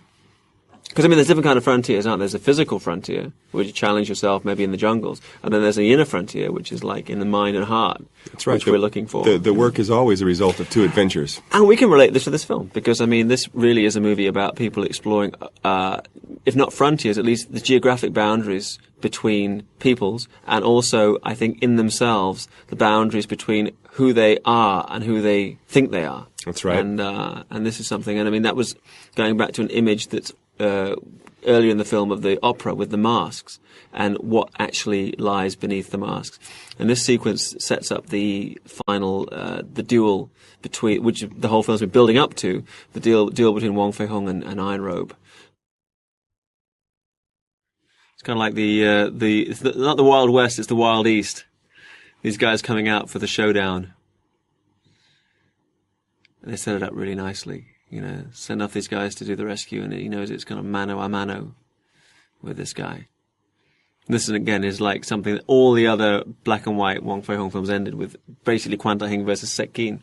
That's quite an achievement, you know, like 50 films, and they're going to fight at the end of every film, and it has to be different. There's just some imagination must go into that. And also here, because you've already seen them fighting on the ground earlier in the rain, so now Yuen Woo-ping's looking at all these different how to use the environment to make the action interesting. And it just shows you the skill and the imagination goes into the modern era of martial arts action filmmaking. Didn't they make the claim to not be using wires on this? I've heard various stories. And listen, I'll tell you one thing, Mark. I mean, it's interesting to me. Let's talk about the wires for a moment. Because there are people who there's a sense like, let's protect the mystery. Like, you know, I don't like people showing me how magic tricks are done. So people they don't want to know how it's done. I mean, they probably look at it and some part of them realizes that it's not always a guy, like that was obviously for real, that sequence just then. But people realize it's not real. I mean, in some way it's not real. But maybe they don't want to know how the trick was done. Right. And by saying, oh, it's wires, you're giving it away. So sometimes people have been asked, I mean, I'm being charitable here, maybe people really want to deceive the audience, but I think it's more likely that they don't want to disappoint people.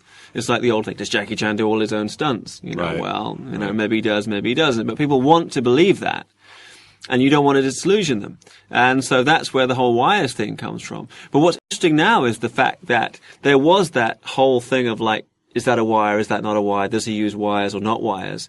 As like, almost like if you use wires, you were cheating. Right. But now in America, it's become like a badge of honor. It's like, see, we can use wires just like in Hong Kong. And you get like the making of Romeo Must Die, where they show you how they're using the wires and how they're using the special effects. And the danger to me is that you reach a point when you don't need people to be physically gifted. You just do it all with special effects. And I guess I wouldn't mind if you couldn't tell. But you get films like Romeo Must Die and Roger Ebert, the great American critic, who, God knows, is no great expert on Hong Kong or Hong Kong style action films, was complaining in his review that it looked like outtakes from Roger Rabbit some of the time because you had obvious special effects used to compensate for how do I say it? You know, I mean, I guess the perceived lack of ability of the leads. I mean, why do you need people to be CGI'd to do multiple kicking techniques? Why don't we just see them do multiple kicking techniques? And if they can't do the multiple kicks, find them a stunt double or find people who can. I still would like to see a balance between the two. I think in Hong Kong the balance has been struck. In Hollywood, I don't know. We'll see where they go with it. But The Matrix, by comparison, did you like The Matrix? I haven't seen The Matrix. Okay. I think you would enjoy it because I think the concept is kind of interesting. And I mean, you know, it was great casting because you had like Keanu Reeves, who is somebody who probably does need to download a personality. And that's just what his character does in the film, is downloading all this information to turn himself into a martial arts guy. And it was great because you could actually have all the wires and the extravagant martial arts because you've set it in this alternate reality where it makes sense. Right. The trouble with Romeo Must Die was they put it in modern America or Vancouver with everybody having guns and stuff, so it didn't work as well. But this is probably the source movie for all of that, and this big invasion of Hong Kong style action and Yuen Woo-ping coming over to work in the States. A lot of it was based on people seeing copies of Once Upon a Time in China, which was like a cult movie for a long time before it was physically released in the States. I mean, it's just finally coming out officially. Did I hear him say enemy approaching? That's right. That's Rick Thomas's voice doubling for you. Is that what it is? That's who it is, yeah. Well, thanks a lot, I recognize his voice, the archetypal voice.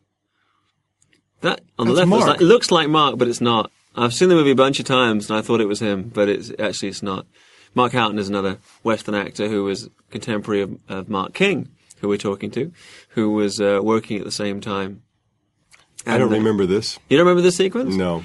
I'm guessing this would have been shot also in Saigon, or else up at Shore. Okay. Learn in Flesh. So you have no recollections of the sequence whatsoever? No. Is it you or a clone, then? No, that's me. Is it you? Is it you or a double? It was definitely you. It was. But you don't remember anything about shooting this film? No. Were you taking any illicit substances at this time? No, I never take anything, but I just don't remember. Oh, okay. Learn in Flesh. Yeah? Now you're seeing this for the first time? Yes. Wow. Obviously shot in different circumstances, different times. What do you think of the action sequences when you see this kind of stuff with all the wires and stuff? They're very realistic, Bey. It's not, well, okay, given that it's not realistic, hey, come on, cowboys riding along shooting the Indians from horseback with a Colt 45 isn't realistic either, but you accept that, right? No, I don't accept it. Oh, okay. You asked me before if I liked Westerns. Oh, okay, you don't like Westerns. But surely every film genre, specifically action films, have their convention, right? That's ridiculous, but people accept. But I mean, to me, I think on one level, you can't look at this and say, there's elements of it where they're balancing real martial artistry in some of the exchanges with this fantastic element of the wires and what have you. Right. But you kind of have to buy into it. It's true. And obviously in America they have, and for years people kept telling me the Hong Kong style will never catch on in America. And I have one word to say to them: ha! Yes. Ha! Keith Strandberg, who you know. Yes. Who worked with Msian, very famous producer, produced Snake and the Eagle Shadow, Drunken Master. Mm-hmm. Keith and I mean, God bless him, my dear friend, but we used to have these long debates at action film workshops about the different style, and he said, oh, no, it's the realistic style will work in America, and I'm looking at it now and thinking, well, maybe at that time he was right, but damn it, now it's Hong Kong all the way. That's the style they're looking for. And the Yuen clan, Charlie's Angels is one of Yuen Woo-ping's brothers. If they could have just left that one alone. How do you mean? Remake of Charlie's Angels? Oh, I think it's going to be fun. I don't know, the action's going to be good anyway. Or about the Flintstones movie, was that a good that one? Was not great. Yabba Dabba Don't. That's what I say. Look at this. That's a great little exchange, isn't it? Boom, boom. And the leg trap. Bam. Yeah. Ooh. See, that's good. I like when they balance it and put in some real stuff, the real people flying. And Jet looks so damn fine in close up. He really sells it. That's part of the wushu thing, because they have to learn how to pose and strike these poses that they don't just look for champion wushu players, not just physical ability. They want a specific look. That's right. It's physically. Well, one of our friends is a champion wushu player, right? Who are we talking about? We're talking about Bruce Fontaine. Bruce Fontaine, right? Right. Well, he's your friend, but he's over there in Canada, and he is a wushu player. I don't think he has quite the same look as Jet, though. But no. He's very flexible, though. Right. Good in his day. And this is coming down to the finale when we really see this character cut loose. And the famous Wong Fei-hung theme playing. Anybody who knows anything about bamboo know it doesn't shatter that way, right? It's only a movie. Right. In the immortal words of Alfred Hitchcock, it's only a movie. Oh, wow. He's got razor blades in his ponytail? He has indeed. You don't carry razor blades in your ponytail? Mm-hmm. I like this. There's a moment coming up which is actually evidence that Yuen Woo-ping knows quite a bit about the history or the actual style of Hong Kong, because there's actually a principle in the Hung Gar style, the Hong Kong or Hung Gar style, about aiming a spear through two hoops. And it's coming up in a moment that when they're fighting, that Jet Li takes severs that dagger that is the end of the pigtail and throws it through two hoops. I'll try to say that. Can you say two hoops? Two hoops. Yeah. He throws it through. Two hoops. And that indicates that the person who choreographed that obviously had, experience of the Hung Gar style, because that's actually one of the principles. That kind of idea of accuracy is like a pithy saying. I can't say it in Chinese, but that's what it is. And now Steve comes out for his final scene versus Yuen Biao. Steve's character name, by the way, was Tiger in this. Really? Very appropriate. Steve T. Where's he from? New York, Los Angeles. All right. What did his family do? I don't know. No. Actually, his grandfather started The Hollywood Reporter. Is that right? Yes. That's interesting.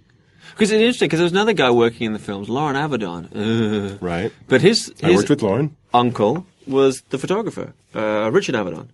One of the Right. famous, I believe that's his name, one of the famous. I can't remember the film I did with him, but I did one. Lauren, you did King of the Kickboxers. That's right. See, I know your credits better than you do. Right. You know, I've seen the films, which kind of helps.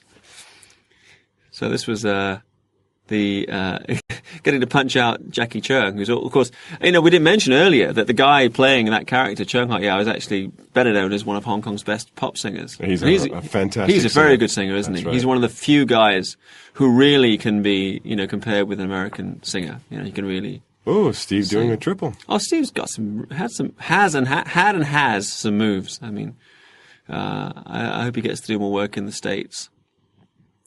Boy, I wish I could do the splits like that. Kong. It's like they think in 3 dimensions. Hong Kong film fight choreographers. That's what makes it different from the style that you used to see in Hollywood. It's changed now. And Yuen Woo-ping has got a huge range of technique that he can do, from the extravagant wire stuff. That's the classic Wong Fei-hung pose. Mm-hmm. And then coming up is that shot. Distant family lineage I was mentioning before. The dagger through 2 hoops. My thanks to my sifu in England, Jim Uglow, who actually enlightened me to that fact. And to my sifu in Hong Kong, Cheng Yikong, who was a student of Chan Hon Chong, who was in turn a student of Lam Sai Wing, who was a student of Wong Fei-hung, who we're watching at the moment. So, I feel a distant family lineage with this wonderful character, who's lived on through most of the last century, and I'm sure will be reinterpreted very soon in this one. That's the shot, the 2 hoop shot. Mm-hmm. Let's see him do that in real life. Well, maybe on like the 50th or 60th take. Right. But, like, people don't want to see reality in movies. They want to see truth. No, this is a form of escapism. And this sets up this poignant line when Iron Robe is blown apart by the guns of the foreigners. And, of course, this is, round about the turn of the century, which is the time of the Boxer Rebellion. Right. Do you ever see the movie? What was it 59 Days in Peking? What's the movie? How many days in Peking was it? Don't know. Charlton Heston. Don't you never know. saw that film? No. You need to really watch more movies, Mark. Why? Because, there are some good ones. Yeah, sure. Yeah. It bothers me that you decided, I'll send you over some DVDs and tapes and stuff. Okay. Here's Yam Sai Gun, and he's going to say, he says to Wong Fei-hung, he says, our Kung Fu is useless against the foreign guns. That's for sure. Right. But this is the turning of an age. When that age of chivalry will die. And because, you don't have to learn any special skill to use a gun. And God knows, in yes, America... you do. Oh, for God's sake, when 6-year-olds are shooting each other in class, Okay, let's not go there. But, I look at it like, at least if you were going to use a sword or a hand-to-hand combat in the old days, you actually had to have to learn a certain level of skill, and there was a do or a tao involved with it, right? But with the gun, there's nothing. You go down there in America, you go with your ID and whatever, and say, hey, you want a gun? Okay. Well, you can kill anybody. Kung Fu was not designed for fighting. It was designed to stand on a hilltop and scare your enemy away. That's partly it, maybe. Yeah. Well, there's Steve. System, yeah. About to die a horrible death. Uh-oh. It's funny. I just realised he's going to get hung, and that's actually how Yuen Woo-ping killed off Roy Horan in Tower of Death. Is that right? A popular way to get rid of Westerners in Hong Kong movies. Oh yeah, the worst way possible. Yeah. He's hanging around. Steve was very proud of this scene. Oh really? For what reason? Because he thought it was great. Yeah. You mean the whole fight? Yeah. Yeah, no, I thought it was good. He did a very, very good job. I can understand he was peeved he didn't get to fight Jet Li. But, the film's really about Jet Li fighting Yam Sai Gun, so, they're kind of side characters. And now it's interesting, this whole sequence now, because it's kind of like when Iron Robe dies and Steve is beaten, that's kind of, you think, at the end of the movie. Mm-hmm. But then they go into this final sequence where the real villain of the piece gets his. And you get like it's optimistic in a way, because you get like a reconciliation between the characters who have been at odds in the film.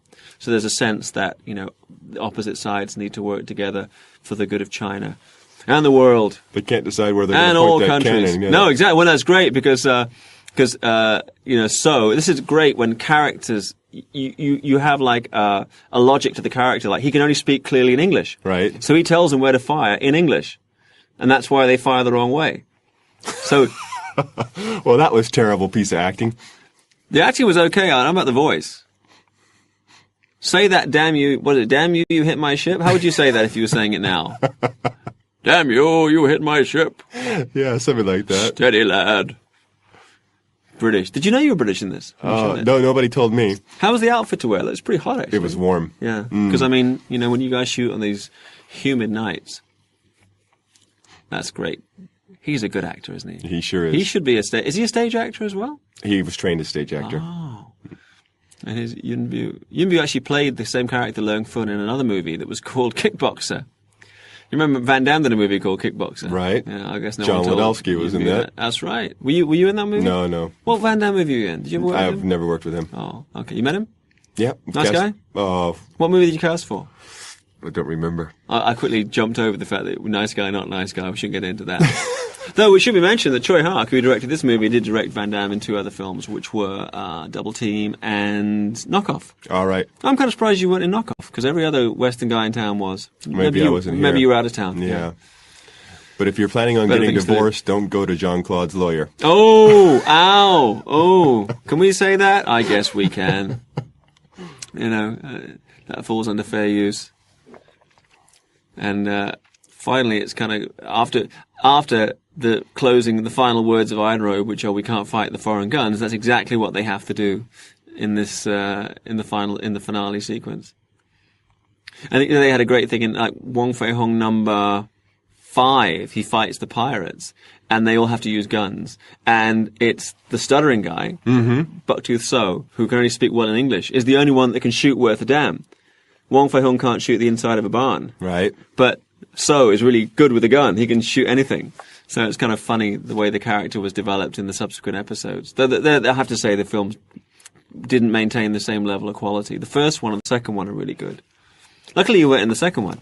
Luckily? Well, because then you'd have to come back and do the commentary for that one too. Oh, thank God I'm not in the second one. It's going to be me and Donnie. Okay. Me and Donnie for Once Upon a Time in China too. Right. I guess. Maybe just him. I don't know. Maybe after this one they won't want me anymore. Well, this room's probably not big enough for Die, kin to the foul mark king. So the Joff looks good. When was the last time you saw Joff? It's been a number of years. Yeah. I met him on the set of Operation Condor because he was doing that movie. Right. Didn't he do it? Yeah, one sequence, course. right? Yeah. Right. But he couldn't fight. He wasn't a martial arts guy. No. He was. They put him in Mr. Nice Guy when they shot in Australia. I thought it was really nice because Jackie did that for him, right? Good for him. Put him in a little comedy role when I think he gets beaten up by Sammo at one point. And finally we see these two side by side, which was meant to set up the series. But in the second movie, Yunbu had already left, and another actor called Mok Soo Chong took over playing Leung Fun. I think you've worked with Mok Soo Chong before. Maybe he's going to flick these little yes, lead balls. He is. All right. Realistic, huh? Yes. I bet you can do that. No. Really? No. Have you tried? No, I'm not. Well, then how do you know it's impossible? Well, we saw him do it before. Yeah, that's true. It sets it up. I think that is the hallmark of a good movie, and something that you don't see enough in kung fu pictures is setting stuff up early in the film that'll be paid off at the end. I mean, you see it in general sense of like a guy learns the iron fist. At the end he uses the iron fist. But with this film, there's lots of stuff set up, like the fact that So speaks English, like the fact that Wong Fei-hung has a dab hand with the flick the lead ball technique. Right. I'm going to try that. I'm going to see if I can do it. Okay. You want to go out later and flick some lead balls about? Oh, no. Sure? I'm going to go home and do it. Okay. Be careful, though. Don't damage the dummy. That's what I can say. Yeah. People are going to say, what's happened to Bey and Mark? Oh, they went out and they're flicking lead balls at each other. Set tongues are wagging. Now, that's strange to have that scene with those two little guys and the American flag in the background. Isn't it just? But America worships, America worship. Warships or worships? Worship. America welcomes all people of all nationality. So they could be Americans, couldn't they? Well, all Jet kind Li, of people could be Jet Li Americans. is an American. Indeed, as we speak. Yes. Do you think he's pledged allegiance to the flag? He may have to. Probably, he would have had to if he's. Is he he's an American citizen? I believe so. Oh wow! I last saw him on the set of Hitman. Oh, here we go. This is great. Look at him in the Western gear. And it's interesting they do this whole sequence at the end here because, in fact, in real life there are no surviving photographs or pictures of Wong Fei-hung, so no one knows what he looks like. So once again, we have to suspend our disbelief. Yep. Well, no, you'll see. I think I'm trying to remember. You know, I'm looking at the movie now, and I'm trying to remember what the last shot of the film, mainland Chinese guys, because I always fast forward to the action bits. But I think they play with it in the TV series. I know his photograph is taken, which does break the rules of the canon. And who's the star of the TV series? An actor called Chu Man-jo. Who's that? Well, he's most famous for being the boyfriend of your favorite actress, Anita Mui. Oh, right. So, well, he must be a great guy. He actually is a nice fellow, but he was a young mainland Chinese guy, a wushu expert. Is that a power line going across the top there? Looks like it, doesn't it? Well, you know, it's only a movie. It is the turn of the century. You could have telegraph cables. Okay. But Once only again, just. suspended, See? Boom. yes. I see. So there you go. That's All right. playing to the myth. And now the end credits come up.